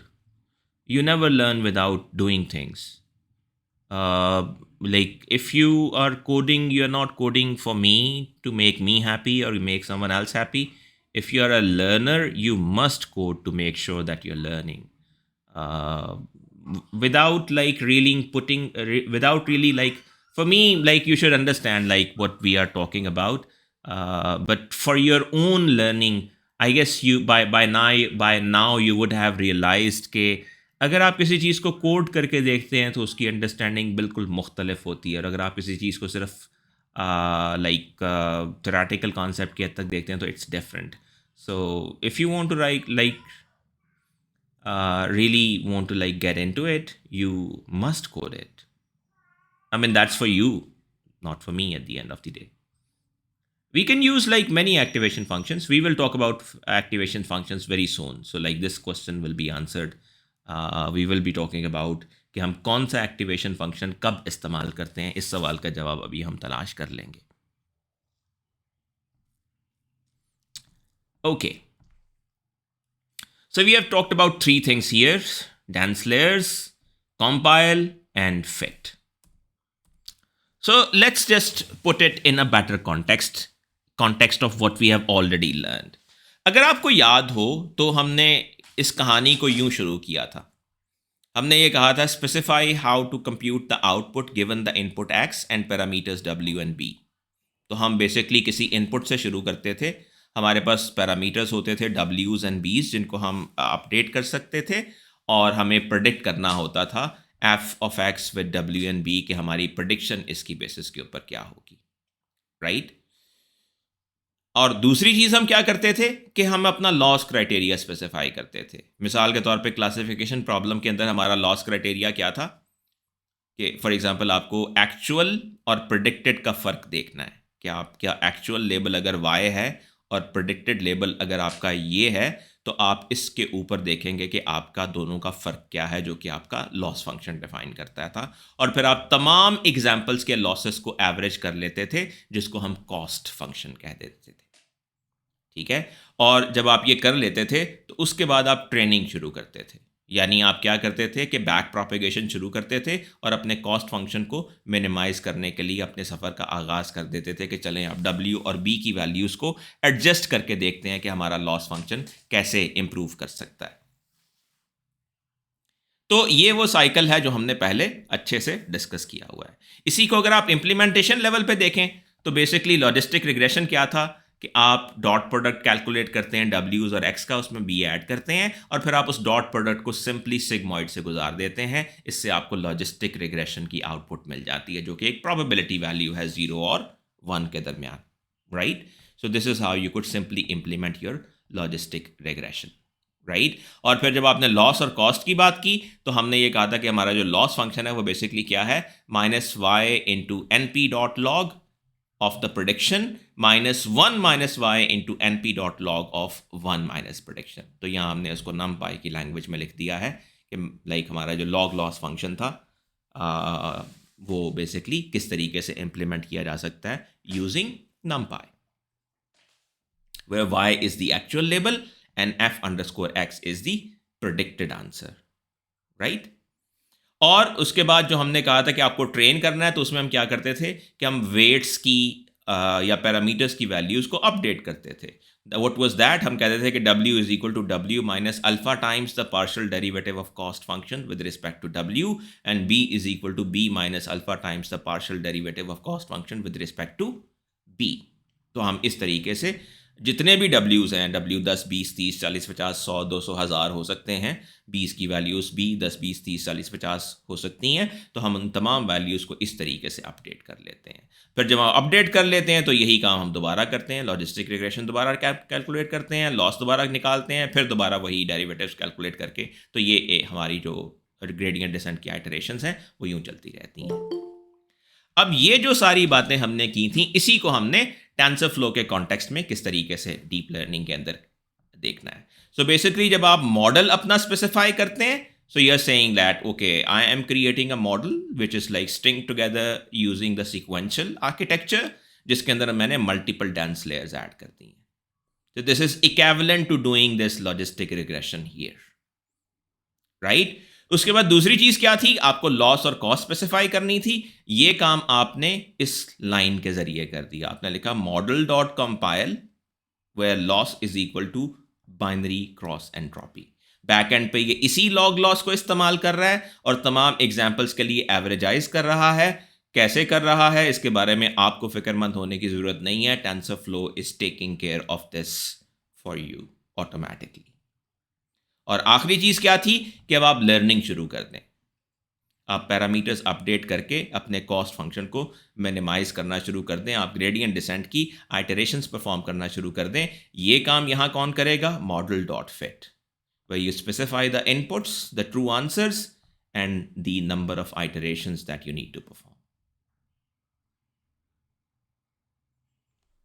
So I just hope that it makes some sense now. Please let me know if you have any questions.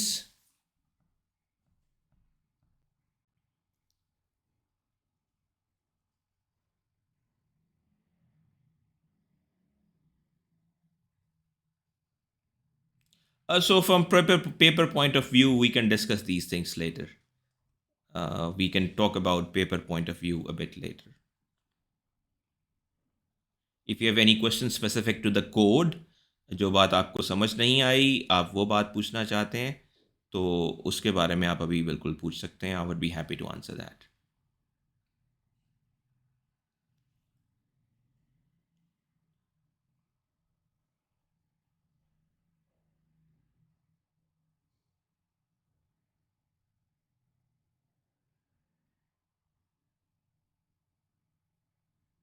I can provide you the notebooks which actually put this code into context, right? हम ये कर सकते हैं कि हम एक notebook के अंदर, एक जुपिटर नोटबुक के अंदर एक कोड वॉक थ्रू ले लें, जिसके अंदर हम किसी एक प्रॉब्लम को ले लें, राइट? एक छोटा सा एग्जाम्पल डेटा सेट लेकर उसको लेकर और फिर उसके ऊपर जो टेंसरफ्लो के जरिए सोल्यूशन हम इम्प्लीमेंट करते हैं, हम उसका एक वॉक थ्रू ले लें. Please let me know if that can help. I can do that walk through with you.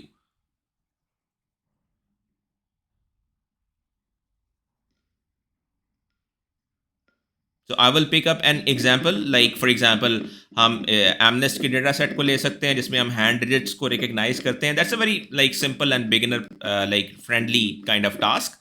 हम उस टास्क को, उस डेटा सेट को ले सकते हैं. उस डेटा सेट को लेके हम बैक एंड पे टेंसरफ्लो को इस्तेमाल करते हुए डेटा को लोड करते हैं, प्री प्रोसेस करते हैं और उसके ऊपर अपना मॉडल ट्रेन करते हैं. मॉडल ट्रेन करने के बाद हम देखते हैं कि हमारी प्रेडिक्शंस कैसी आ रही हैं. So I guess this is what I can do. हम इस तरह का एक वॉक थ्रू ज़रूर ले सकते हैं. So please let me know if this kind of thing is acceptable to you. I would obviously be happy to hear from you कि आपको क्या चीज़ कैसे हेल्प कर सकती है.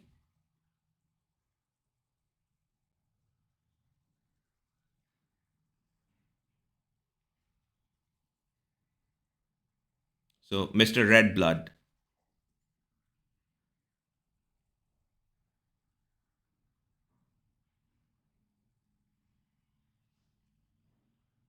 Okay, sure. So I will like line up that walkthrough. हम इस तरह का एक walkthrough ज़रूर लेंगे, right? So that will probably like help you understand कि ये सारी चीज़ें like एक contextually कैसे fit together होती हैं और कैसे काम करती हैं, right? But still, in the meantime, if you have like any problem about what I'm discussing right now, you can feel free to ask that as well. Okay.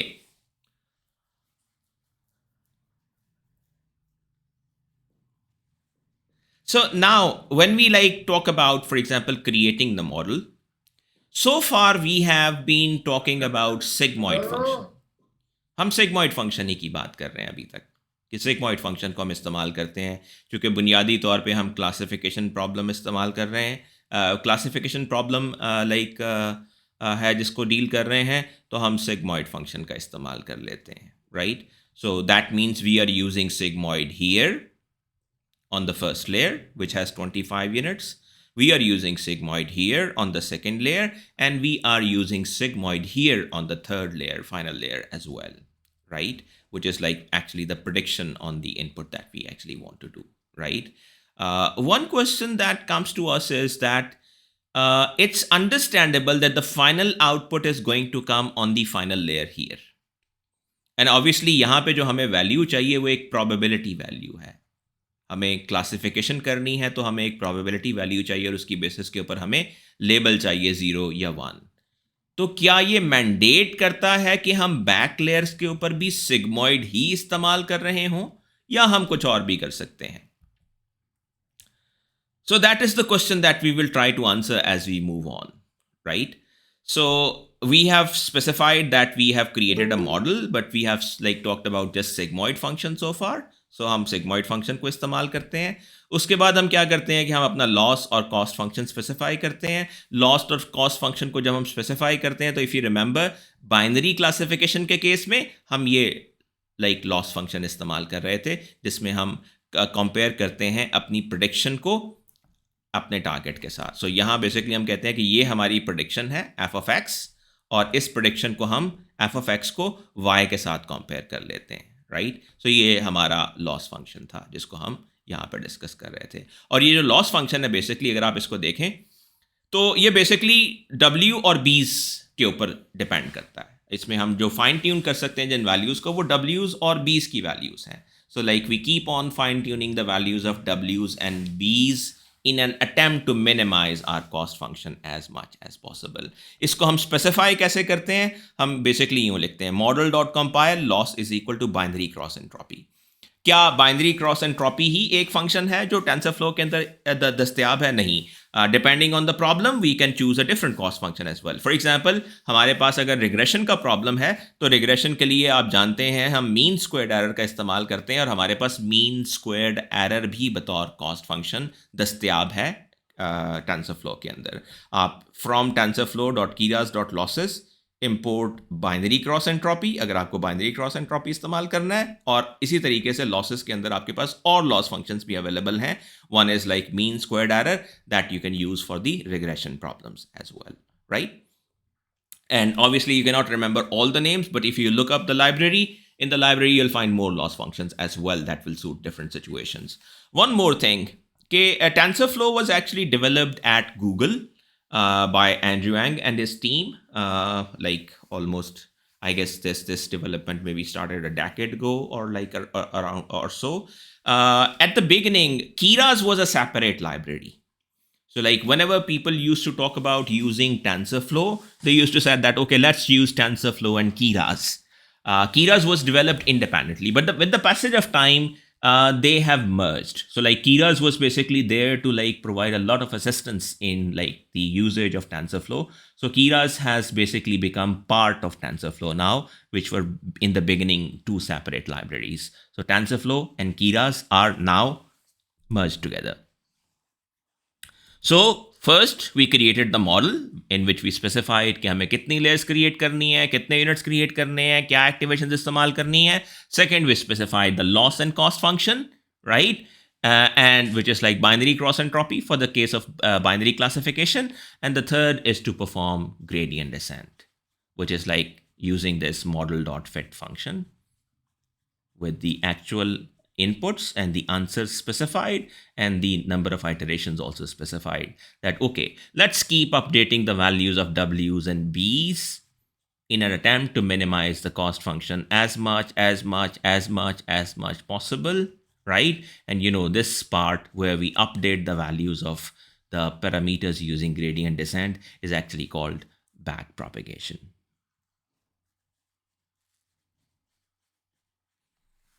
And again, let's talk about any questions if you have.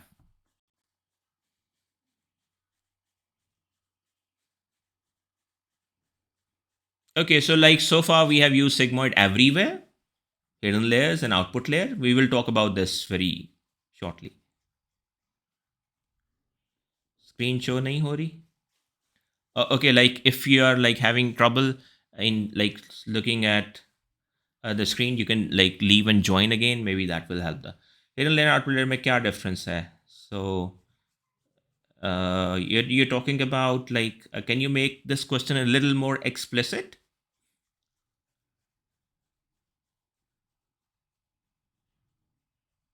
If you're talking about this question in a plain context, we have like discussed in the beginning neural network architecture के अंदर basically output layer वो layer होती है जिसके ऊपर हमें अपना final answer मिलता है, और आउटपुट लेयर और इनपुट लेयर के दरमियान आप जितनी भी लेयर्स ऐड करते हैं उनको बिल अमूम हिडन लेयर्स कहा जाता है. सो फॉर एग्जांपल, अगर आपके पास एक आउटपुट लेयर है और इनपुट लेयर और आउटपुट लेयर के दरमियान 100 लेयर्स हैं तो 100 हिडन लेयर्स कहलाएंगी. एक लेयर है तो एक हिडन लेयर कहलाएगी. जितनी भी लेयर्स आउटपुट लेयर और इनपुट लेयर के दरमियान आती हैं उनको तमाम को हम बिल अमूम हिडन लेयर्स कहते हैं.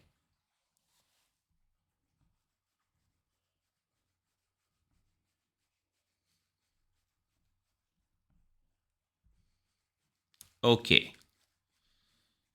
So people have been using two very prolific libraries in the implementation of neural networks. One is TensorFlow, which is being used in this course, and the other one is PyTorch. TensorFlow, as I told you, was developed at Google. PyTorch was developed at Facebook. So like they both like come from a very handy tech teams. Like obviously whenever you like implement things at the beginning, things are not available. So like 10-15-20 साल पहले neural networks के लिए libraries दस्तियाब नहीं थी, और जिसको भी neural network के अंदर कोई इम्प्लीमेंटेशन करनी होती थी तो लाइक फॉरवर्ड प्रोपेगेशन या बैकवर्ड प्रोपेगेशन या ग्रेडियंट डिसेंट या हर चीज़ को खुद ही इम्प्लीमेंट करना पड़ता था. With the passage of time इनकी ज़रूरत इतनी बढ़ी कि इनके ऊपर लाइब्रेरीज़ बनने लगी, और अब ये लाइब्रेरीज़ इतनी डिपेंडेबल और इतनी मैच्योर हैं कि अगर हमें किसी टास्क के अंदर डीप लर्निंग को इस्तेमाल करना है तो हम आंखें बंद करके इनमें से किसी एक लाइब्रेरी को इस्तेमाल करके डीप लर्निंग इम्प्लीमेंट कर सकते हैं. सो हर टास्क के साथ आमतौर पे ऐसा ही होता है. So for example, if you talk about sorting algorithms, nobody now write sorting algorithms really, unless like you are studying a course जहाँ आप उसकी बेसिक्स को समझना चाहते हैं. तो अगर आप किसी भी लैंग्वेज के अंदर देखें, पाइथन के अंदर, जावा के अंदर, किसी भी और लैंग्वेज के अंदर, you will find sorting algorithms automatically implemented, and they are implemented very efficiently, and you simply use them whenever you need to use the sort operation, right? Similarly, deep learning अब इतनी ज़्यादा common और इतनी ज़्यादा इस्तेमाल में है कि उसके लिए प्रॉपर लाइब्रेरीज इस्तेमाल एग्जिस्ट करती हैं, और अनटिल अनलेस आपको को बहुत ही कस्टमाइज्ड किस्म का टास्क परफॉर्म करना है, आप इन लाइब्रेरीज को बहुत आसानी सहूलत से इस्तेमाल कर सकते हैं. Okay, so let's take a little break for now, and we will continue with the discussion of like activation functions from then on. And section A के लोग अभी तक शायद okay ji, so let's continue with the discussion of activation functions now. तो अभी तक हमारी कहानी सिग्मॉइड के इर्द गिर्द घूमती है. Let's talk about the activation functions in general. अगर हम अपनी डिमांड प्रेडिक्शन की एग्जांपल को रिकॉल करें तो हमने फॉर एग्जांपल कहा था कि फ़र्ज़ी तौर पे हम यूँ कह सकते हैं कि प्राइस, शिपिंग कॉस्ट, मार्केटिंग और मटेरियल से हम कुछ नए फीचर्स अगली लेयर में लर्न कर लेते हैं। और उसके बाद फाइनली जब हमें एक डिसीजन चाहिए होता है तो हम सिग्मॉइड फंक्शन का इस्तेमाल कर लेते हैं। सिग्मॉइड फंक्शन बेसिकली क्या करता है कि जो भी आउटपुट हमें मिलती है उस आउटपुट को रिस्ट्रिक्ट कर देता है 0 और 1 के दरमियान, जो कि हमें चाहिए भी। सो आप मिसाल के तौर पे सेकंड लेयर पे आते हैं तो आपने वेट्स और इनपुट्स का डॉट प्रोडक्ट लेते हैं, उसमें बायस ऐड करते हैं और उसके ऊपर फिर आप सिग्मॉइड एक्टिवेशन अप्लाई कर देते हैं। और ये सिग्मॉइड एक्टिवेशन क्या करती है कि आपकी आउटपुट को 0 और 1 के दरमियान रिस्ट्रिक्ट कर देती है। और यही हमें चाहिए, चूँकि हम क्लासिफिकेशन के अंदर यही जवाब चाह रहे होते हैं कि या हमारा जवाब 0 हो या 1 हो। ओके, अब एक सवाल ये है कि क्या हमारे पास एक ही एक्टिवेशन फंक्शन है या हमारे पास कोई और एक्टिवेशन फंक्शन भी है। अगर हम सिग्मॉइड इस्तेमाल नहीं करते तो क्या कर रहे होते हैं? अगर हम सिग्मॉइड इस्तेमाल नहीं करते तो हम z को, यानी उस सूरत में हम कह रहे होते हैं कि g of z is equal to z। हम z को ट्रांसफॉर्म नहीं कर रहे, हम z को वही रहने देते हैं जो कि वो है, जैसे कि रिग्रेशन प्रॉब्लम के अंदर हम करते हैं, राइट। तो आप कह सकते हैं कि जब आप अपनी आउटपुट को ट्रांसफॉर्म नहीं कर रहे होते तो आप कह सकते हैं कि it is as if you are applying linear activation, right. Because you are applying no activation, you can say that no activation is applied, लेकिन हम कहते हैं नहीं, we are applying linear activation, so that is the same as saying we are applying no activation. तो आप यूं कह लें कि अभी तक हमने दो एक्टिवेशन फंक्शंस के बारे में बात की, एक लीनियर जिसे हम रिग्रेशन में इस्तेमाल कर रहे हैं which is kind of no activation, और दूसरा सेगमॉइड जिसको हम क्लासिफिकेशन में इस्तेमाल करते हैं, जिसका मतलब ये होता है कि जो भी आउटपुट आए उसको 0 और 1 के दरमियान रिस्ट्रिक्ट करते हैं। We talk about the third activation function for us now, and that is called ReLU, R-E-L-U. It's short for Rectified Linear Unit. So we will talk about what ReLU is, and we will also see that क्या ये useful है या नहीं। So ReLU activation function basically क्या कहता है कि आपकी जो भी आउटपुट आई है आप उसको सिंपली इस सिंपल फंक्शन से गुजार दें, that is max of 0 and z। इसका मतलब क्या है कि जो z की वैल्यू है अगर 0 से छोटी है यानी कि नेगेटिव है, फिर आप उसको 0 कर दें। सो मिसाल के तौर पे फ़र्ज़ करें अगर आपकी लाइन ये है इस तरीके से, ठीक है, ये लीनियर एक्टिवेशन की फ़र्ज़ करें लाइन है आपकी। अब इस केस में जब ये लाइन यहाँ नीचे की तरफ जाती है, ये वो एरिया है जहाँ आपकी वैल्यू नेगेटिव है। रेलू ये कहता है कि अगर आपकी वैल्यू या आउटपुट नेगेटिव आई है तो उसको आप बस 0 कर दें। So if it is like -1, make it 0. If it is like -100, make it 0. If it is like -2.2, make it 0. If it is like -1373, make it 0. और अगर पॉजिटिव है तो फिर आप उसको वैसे ही रहने दें, right? So this is third activation function that we have talked about, and this is called ReLU or Rectified Linear Unit. अगर आप देखें तो ये लीनियर एक्टिवेशन फंक्शन के तकरीबन मिलता जुलता है, अदर देन दैट कि लीनियर एक्टिवेशन फंक्शन में वैल्यू नेगेटिव होती तो नेगेटिव ही रहती। ये कहता है नहीं, पॉजिटिव को तो पॉजिटिव रहने दें, यहाँ ये लीनियर के बिल्कुल साथ है, लेकिन नेगेटिव वैल्यू को 0 कर दें, यहाँ ये लीनियर से मुख्तलिफ है। So that's what the rectification it has done with the linear activation function. So we now will see कि हम किस एक्टिवेशन फंक्शन को कहाँ पे कैसे इस्तेमाल कर सकते हैं। तो यहाँ आपको इस स्लाइड में डायग्रामेटिकली ये तीनों फंक्शंस नजर आएंगे।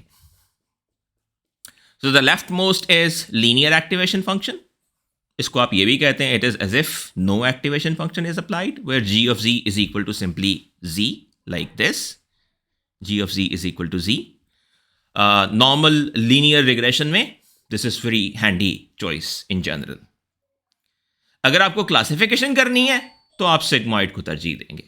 आप चाहेंगे कि आप अपनी आउटपुट को सिग्मॉइड एक्टिवेशन फंक्शन से गुजार दें, और सिग्मॉइड से गुजारने के बाद आपकी आउटपुट 0 और 1 के दरमियान रिस्ट्रिक्ट हो जाएगी, एंड इट मेक्स सेंस। ये बात दुरुस्त लगती है चूंकि हमें अपनी आउटपुट को रिस्ट्रिक्ट करना था। और तीसरा activation function that is rectified linear unit, जो कहता है कि पॉजिटिव को वैसे ही रहने दें, नेगेटिव को ज़ीरो कर दें, राइट। सो हमारे सामने अब 3 एक्टिवेशन फंक्शंस हैं। इसके अलावा एक और चौथे एक्टिवेशन फंक्शन की बात भी हम करेंगे, which is soft max activation, which is like use for multi class classification problems. So we'll go to that very shortly as well. So now let's talk about choosing an activation function. So how do we like make sure कि हम ठीक activation function choose कर रहे हैं? अब like this is the thing that depends कि हम किस लोकेशन पे हैं. सबसे अहम चीज़ है कि हम आउटपुट लेयर पे ठीक एक्टिवेशन फंक्शन का इस्तेमाल करें. हम जानते हैं कि अगर हमें final answer binary classification problem का देना है तो हमारा जवाब 0 1 में होना चाहिए, और अगर हमारा जवाब 0 और 1 में होना चाहिए तो फिर मुनासिब होगा कि हम सिग्मॉइड का इस्तेमाल करें. अगर हमारी फाइनल आउटपुट लेयर पे जवाब 0 और 1 की शक्ल में चाहिए, बाइनरी क्लासिफिकेशन की शक्ल में चाहिए, तो फिर बहुत मुनासिब है कि हम सिग्मॉइड का इस्तेमाल करें, because sigmoid is very suitable to define the probability between 0 and 1. On the contrary, अगर हमारा जवाब एक कंटिन्यूस आउटपुट है, मिसाल के तौर पे हम स्टॉक मार्केट की वैल्यूज़ में बढ़ना या घटना इसको ऑब्जर्व कर रहे हैं, तो जाहिर है हम क्लासिफिकेशन नहीं बल्कि kind of continuous value predict कर रहे हैं. ठीक है. सो या टेम्परेचर में राइज और फॉल को मॉनिटर कर रहे हैं. ठीक है. तो इस सूरत में हमारा जवाब मुस्बत भी हो सकता है, मनफी भी हो सकता है.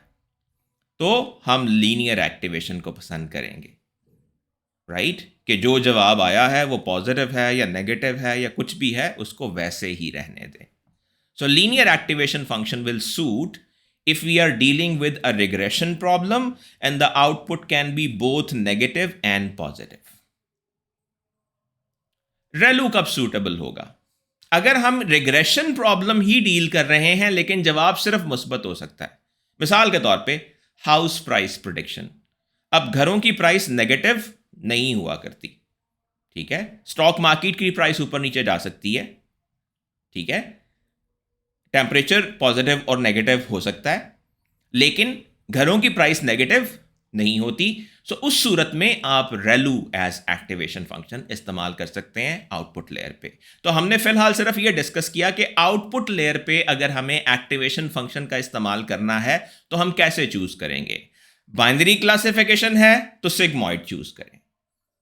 रिग्रेशन है और वैल्यू पॉजिटिव और नेगेटिव दोनों हो सकती हैं, ये प्रॉब्लम पर डिपेंड करेगा, तो उस सूरत में लीनियर एक्टिवेशन इस्तेमाल करें. और अगर रिग्रेशन प्रॉब्लम ही है लेकिन वैल्यू सिर्फ पॉजिटिव हो सकती है, उस सूरत में ReLU का इस्तेमाल करें. Right. This is a simple theory of how to choose the activation function on the output layer. अभी हमने सिर्फ आउटपुट लेयर के बारे में बात की है. So far if you have any questions, please let me know.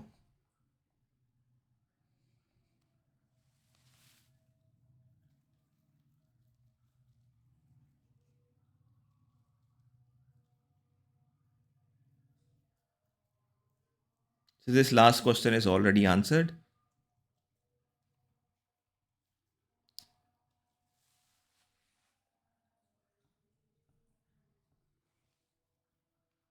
Okay, let's move on.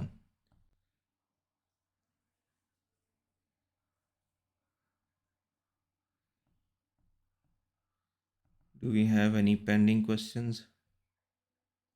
Okay, no, not really. Okay. Okay, now let's talk about hidden layer. Output layer पे तो हमने ये डिसाइड कर लिया कि हमारा जो एक्टिवेशन फंक्शन की चॉइस है वो प्रॉब्लम पे डिपेंड करती है. क्लासिफिकेशन के केस में, रिग्रेशन के केस में और पॉजिटिव और नेगेटिव के केस में ये वाज़ेह है कि हमें कब सिग्मॉइड, कब लीनियर और कब ReLU को इस्तेमाल करना है. What about the hidden layers?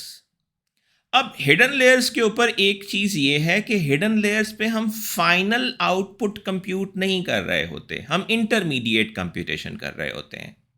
ठीक है. तो क्या कोई ऐसा कॉमन तरीका हो सकता है जो हिडन लेयर्स के लिए काम करता हो?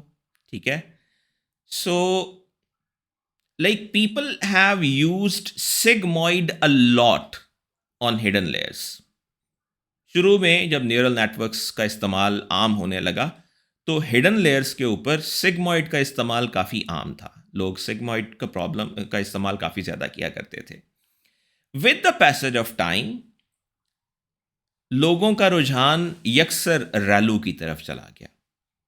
It is pretty much a common practice now कि आप कोई भी प्रॉब्लम सॉल्व कर रहे हो, खा वो क्लासिफिकेशन प्रॉब्लम हो, खा वो रिग्रेशन प्रॉब्लम हो, खा उसमें नेगेटिव पॉजिटिव दोनों हों या सिर्फ पॉजिटिव हों, आउटपुट लेयर पे तो आप अपना एक्टिवेशन फंक्शन अपने प्रॉब्लम के मुताबिक ही चूज करेंगे क्योंकि आपको आउटपुट उसी एतबार से चाहिए। लेकिन हिडन लेयर के ऊपर irrespective of what you are using on the output layer and irrespective of the problem that you are dealing with, लोग आमतौर पर रैलू ही इस्तेमाल करते हैं। And it has turned out to be pretty useful function on the hidden layers in general. And there is one very big advantage of using ReLU on hidden layers. So let's just compare it with sigmoid. Sigmoid का एक problem ये है कि अगर आप इस function की shape को देखें तो ये दो जगहों पे फ्लैट है। जब ये z की वैल्यू बहुत छोटी होती है तब भी ये फ्लैट होता है, यानी 0 के करीब, और जब z की वैल्यू बहुत बढ़ जाती है तो भी ये फ्लैट होता है, यानी 1 के करीब, राइट। और दरमियान में थोड़ा जोन है जिसके अंदर ये वैल्यू कर्व पे होगी, ठीक है। अच्छा, अगर आप रैलू को देखें तो रैलू पॉजिटिव के केस में जाहिर है काइंड ऑफ एक नॉन फ्लैट सरफेस शो करेगा, लेकिन जब नेगेटिव वैल्यू होगी तो फिर ये फ्लैट होगा, क्योंकि फिर ये कहेगा नेगेटिव को हर एक को 0 कर दे, it will be flat here. अब ये फ्लैट और नॉन फ्लैट कैसे मैटर करता है? आप जानते हैं कि बुनियादी तौर पे जब आप बैक प्रोपेगेशन के अंदर जाते हैं तो आपको ग्रेडियंट्स या डेरिवेटिव्स कैलकुलेट करने होते हैं। जो ग्रेडियंट या डेरिवेटिव है उसको हम स्लोप भी कहते हैं, तो वो स्लोप से रिलेट करता है, ठीक है। अगर स्लोप 0 हो, लाइक यहां अगर देखें तो स्लोप 0 है, तो डेरिवेटिव भी 0 होगा। The rate of change will be 0 on this surface, right. अगर हम ये कहें कि हमारी स्लोप बहुत छोटी है, इतनी छोटी कि 0 के करीब, इसका मतलब यह है कि डेरिवेटिव की वैल्यू भी उतनी ही छोटी आएगी और आपका ग्रेडियंट डिसेंट भी उतना ही छोटा स्टेप लेगा। तो आमतौर पर जब आपकी स्लोप बहुत कम हो जाती है, जैसे यहां पे या यहां पे या यहां पे, तो हम कहते हैं it is a kind of vanishing gradient, कि यहां पे डेरिवेटिव या स्लोप या ग्रेडियंट वैनिश हो गया है, छुप गया है, खत्म हो गया है, राइट। और अगर आपका डेरिवेटिव बहुत छोटा आ रहा है, इसका मतलब यह होगा कि ग्रेडियंट डिसेंट बहुत स्लो परफॉर्म करेगा फिर, राइट। अब अगर आप रैलू को और सिग्मॉइड को कंपेयर करें तो सिग्मॉइड के पास दो ऐसे एरियाज हैं जहां फ्लैट सरफेस आती है, जबकि रैलू के पास एक ऐसा एरिया है जहां फ्लैट सरफेस आती है। This is one reason of preferring ReLU over sigmoid, and in fact it is the most important reason for preferring relu over sigmoid, because it has just one flat surface whereas sigmoid has two. Another big reason for adopting relu is कि relu efficient है computation के अंदर। यानी रैलू की computation क्या है? Value देखें जी की, अगर नेगेटिव नहीं है तो जी ही रहने दें, वरना 0 कर दें, अ सिंपल इफ एल्स। और सिग्मॉइड क्या कहता है? अच्छा जी, आप जी देखें, आप पहले ऐसे करें कि ई की पावर जी माइनस जी कंप्यूट करें, this will be like very like fine grand computation. फिर आप उसमें 1 ऐड कर दें, फिर जो भी आया है उसको 1 से डिवाइड कर दें। कंप्यूटेशनली सिग्मॉइड की कैलकुलेशन बिल अमूम ज्यादा वक्त लेगी compare to the calculation of ReLU. तो अब दो वजूहात हैं जो हमने डिस्कस की रैलू को ऑप्ट करने की हिडन लेयर के ऊपर। एक, इसमें एक फ्लैट सरफेस है, तो वैनिशिंग ग्रेडियंट का प्रॉब्लम एक जगह पे आ सकता है, जबकि सिग्मॉइड में यह प्रॉब्लम 2 जगहों पे आ सकता है। और दूसरी वजह ReLU is faster in computation compared to sigmoid. और इन दोनों रीजन से ज़्यादा अहम वजह यह है कि प्रैक्टिस में जब रेलू को इस्तेमाल किया गया, in the beginning people were skeptical about it कि रेलू कितना अच्छा बिहेव कर सकता है, क्योंकि ये तो सादा सी एक कैलकुलेशन कर रहा है कि पॉजिटिव है तो पॉजिटिव ही रहने दें और अगर नेगेटिव है तो लाइक उसको जीरो कर दें. So like is it going to be really very effective? So like people didn't theoretically believe that it can be that much effective. लेकिन जब उसे प्रैक्टिस में इस्तेमाल किया गया, it turned out that it was pretty useful and pretty effective.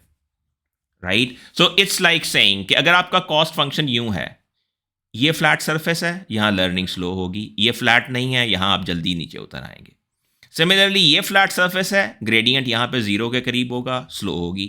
सो हम हमेशा ये चाहते हैं कि हमारे कॉस्ट फंक्शन के अंदर फ्लैट सरफेसेस ना हो, क्योंकि फ्लैट सरफेसेस होंगी तो स्लोप ज़ीरो के करीब होगी, और स्लोप ज़ीरो के करीब होगी तो हमारा ग्रेडियंट डिसेंट अच्छे से बिहेव नहीं कर पाएगा, फास्टली मूव नहीं कर पाएगा. So the take home of this particular point is कि हिडन लेयर पे अगर हमें श्योर नहीं है कि हमें क्या इस्तेमाल करना चाहिए, तो एक सादा सी एडवाइस ये है, भूल जाइए कि आप क्या प्रॉब्लम सॉल्व कर रहे हैं और आंखें बंद करके रेलू का इंतखाब कर लीजिए. Again let's just have a look at any questions if those are there.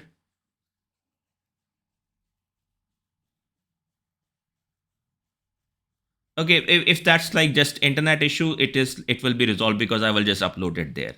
So you can just have a look at it. अभी ये थोड़ी देर में अपलोड हो जाएगा.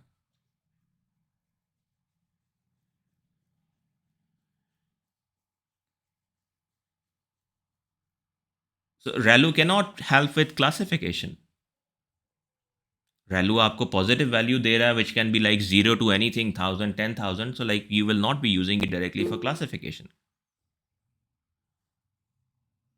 Yeah, please go ahead with your questions. Yes. Sir ये बताएं कि अगर हम चाहते हैं कि नेगेटिव भी हमें मिले, मतलब कि अगर हम हाउस प्राइसेस पे दिन देते, बाकी चीज़ों के लिए एग्जांपल के लिए हम चाहते हैं कि भाई नेगेटिव वैल्यू भी मिले हमें, तो हम रेलू पर तो डिपेंड नहीं कर सकते ना, तो हमें तो सिग्मॉइड के जरिए हम नेगेटिव भी निकाल सकते हैं. सिग्मॉइड नेगेटिव नहीं देगा, सिग्मॉइड आपको 0 1 देगा. लीनियर इस्तेमाल करेंगे फिर आप, तो फिर हम लीनियर इस्तेमाल करेंगे जी. Okay sir. जी please go ahead if you have any question.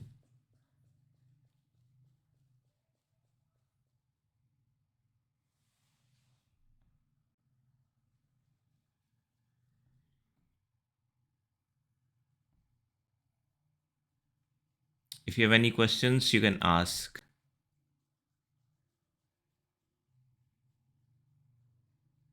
Sir इन तीनों में से ज़्यादा एफिशिएंट रेलू है? वेल अगर आप कैलकुलेशन के एतबार से बात करें तो फिर लीनियर है, बिकॉज लीनियर में कोई कैलकुलेशन नहीं करनी पड़ती आपको. रेलू उससे कम होगा. It's very like efficient but like it will be behind linear obviously. Okay sir. Of course sir, क्योंकि वो नेगेटिव भी शो कर रहा होता है. It's just that you are not transforming it in any way. आप उसके ऊपर कोई ट्रांसफॉर्मेशन अप्लाई नहीं कर रहे. So in summary, for binary classification, we will be using sigmoid. For regression, where we are accommodating both negative and positive values, we will be using linear. And in case of just positive regression, we will be using ReLU. This is for output layer. And whereas if we are on hidden layers, it's a simple recommendation. No matter what kind of problem you are solving, just use ReLU on the hidden layer. Now the next question really like talks about the difference between ReLU and linear activation function, which addresses कि आखिर हमें activation functions की ज़रूरत ही क्यों है. क्या हम activation functions के बगैर काम नहीं कर सकते? Let's talk about this again in the context of an example that we have already seen, जहाँ पे हम basically demand prediction कर रहे थे using the information about a shirt that we are making. Will it be a top seller or not? Right? So अगर हम यहाँ पे लीनियर एक्टिवेशन इस्तेमाल करते हैं तो इसका इम्पैक्ट क्या होगा. मिसाल के तौर पे हम ये कहते हैं कि नहीं जी, हम कोई एक्टिवेशन फंक्शन इस्तेमाल नहीं कर रहे हैं. इसका मतलब इफेक्टिवली यही है कि हम लीनियर एक्टिवेशन इस्तेमाल कर रहे हैं, बिकॉज जो भी हमारी आउटपुट आती है जी, हम उसको वैसे ही रहने देते हैं. So like that's as if you are using linear activation. या आप ये कह सकते हैं that g of z is simply equal to z, right. So अगर आप ये करते हैं तो बेसिकली आप क्या कर रहे हैं. सो आपको पता है कि जब आप किसी भी यूनिट के ऊपर कंप्यूटेशन करते हैं तो that is simply a linear regression calculation where you are like taking the dot product of the weights vector and the input vector and adding b to it. And this is what you are computing on every unit, on the hidden units as well as on the output unit. What if you are not applying any activation? What will it effectively be? इसका मतलब क्या होगा. So आप इसको यूं ले लें कि फ़र्ज़ करें आपके पास ये एक यूनिट है जहां पे आप कुछ कैलकुलेशन कर रहे हैं. फ़र्ज़ करें आपकी इनपुट है 2, ठीक है. अगर आप अपनी इनपुट 2 यहाँ पे देते हैं तो W भी 1 ही होगा, तो आप W के साथ 2 को मल्टीप्लाई करेंगे, उसमें B ऐड करेंगे, तो ये एक स्केलर क्वांटिटी आएगी. फिर ये इनपुट बन जाएगी अगले यूनिट की, ठीक है. तो यहाँ भी एक W चाहिए होगा, एक स्केलर क्वांटिटी है, उसके साथ आप W को मल्टीप्लाई करेंगे, उसमें B ऐड करेंगे, ये भी एक स्केलर क्वांटिटी आ जाएगी, राइट. और आप चूंकि कोई एक्टिवेशन अप्लाई नहीं कर रहे तो बेसिकली ये सब कुछ, just hold on for a moment. Okay, so I was on a pause, so I am back. Okay, so now that means, let's say if we are computing activation on a layer, so like that will be like W1 X plus B, this will give you a scalar. अब इस activation की basis के ऊपर A1 जो कि A2 के अंदर input, second unit के अंदर इनपुट के तौर पे जाएगा, तो आप क्या करेंगे, W को अब A1 के साथ मल्टीप्लाई करेंगे, which is coming from here, or like adding B to it. अगर मैं A1 की जगह पे वो लिख दूं जो मैंने A1 को कंप्यूट करने के लिए इस्तेमाल किया है, यानी कि ये राइट. तो मैं A1 की जगह पे ये लिख देता हूं, राइट. और अगर मैं इस इक्वेशन को एक्सपैंड करूं तो ये बन जाएगा W1 into W21 into W11 into x plus W1 B1 plus B1. और अगेन अगर आप ये देखें तो ये दो स्केलर वैल्यूज़ हैं जो मल्टीप्लाई हो रही हैं. अगर मैं इनको कलेक्टिवली W कह दूं और इसको कलेक्टिवली B कह दूं, इफेक्टिवली आप लीनियर फंक्शन के ऊपर लीनियर फंक्शन अप्लाई करते जा रहे हैं. और इफेक्टिवली अब आप इस सूरत में जितनी मर्जी लेयर्स और जितने मर्जी न्यूरॉन्स इस्तेमाल कर लें, इफेक्टिवली आप सिंपल लीनियर रिग्रेशन ही कैलकुलेट करते जा रहे हैं बार बार. सो अगर आप एक सिंपल लीनियर रिग्रेशन कैलकुलेट कर रहे हैं और फिर उसके बाद आप मल्टीपल यूनिट्स पे चले जाते हैं, मल्टीपल न्यूरॉन्स और मल्टीपल लेयर्स ऑफ न्यूरॉन्स पे चले जाते हैं, लेकिन अपना एक्टिवेशन फंक्शन चेंज नहीं करते और लीनियर आउटपुट के साथ ही मूव ऑन करते चले जाते हैं, तो नो मैटर आप कितने न्यूरॉन्स इस्तेमाल कर रहे हैं और कितनी लेयर्स इस्तेमाल कर रहे हैं, आपकी आउटपुट लीनियर फंक्शन ही रहेगी और इफेक्टिवली आपका मॉडल लीनियर रिग्रेशन ही रहेगा. You won't be able to learn any complex patterns out of your data. So that's why it is inevitable that we choose some activation functions that can bring non-linearity and that can bring the learning of complex patterns laying in our data. Activation functions के बगैर हम ये चीज़ achieve नहीं कर सकते.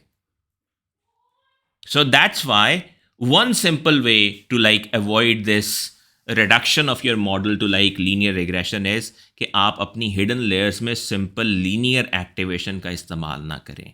अब जब हम ReLU का इस्तेमाल करते हैं तो हम एक छोटी सी चीज़ चेंज कर रहे हैं, and that is कि हम अपनी जो नेगेटिव आउटपुट है उसको ज़ीरो कर देते हैं. Even doing this little thing helps us great deal in achieving non-linearity and learning complex patterns in our model.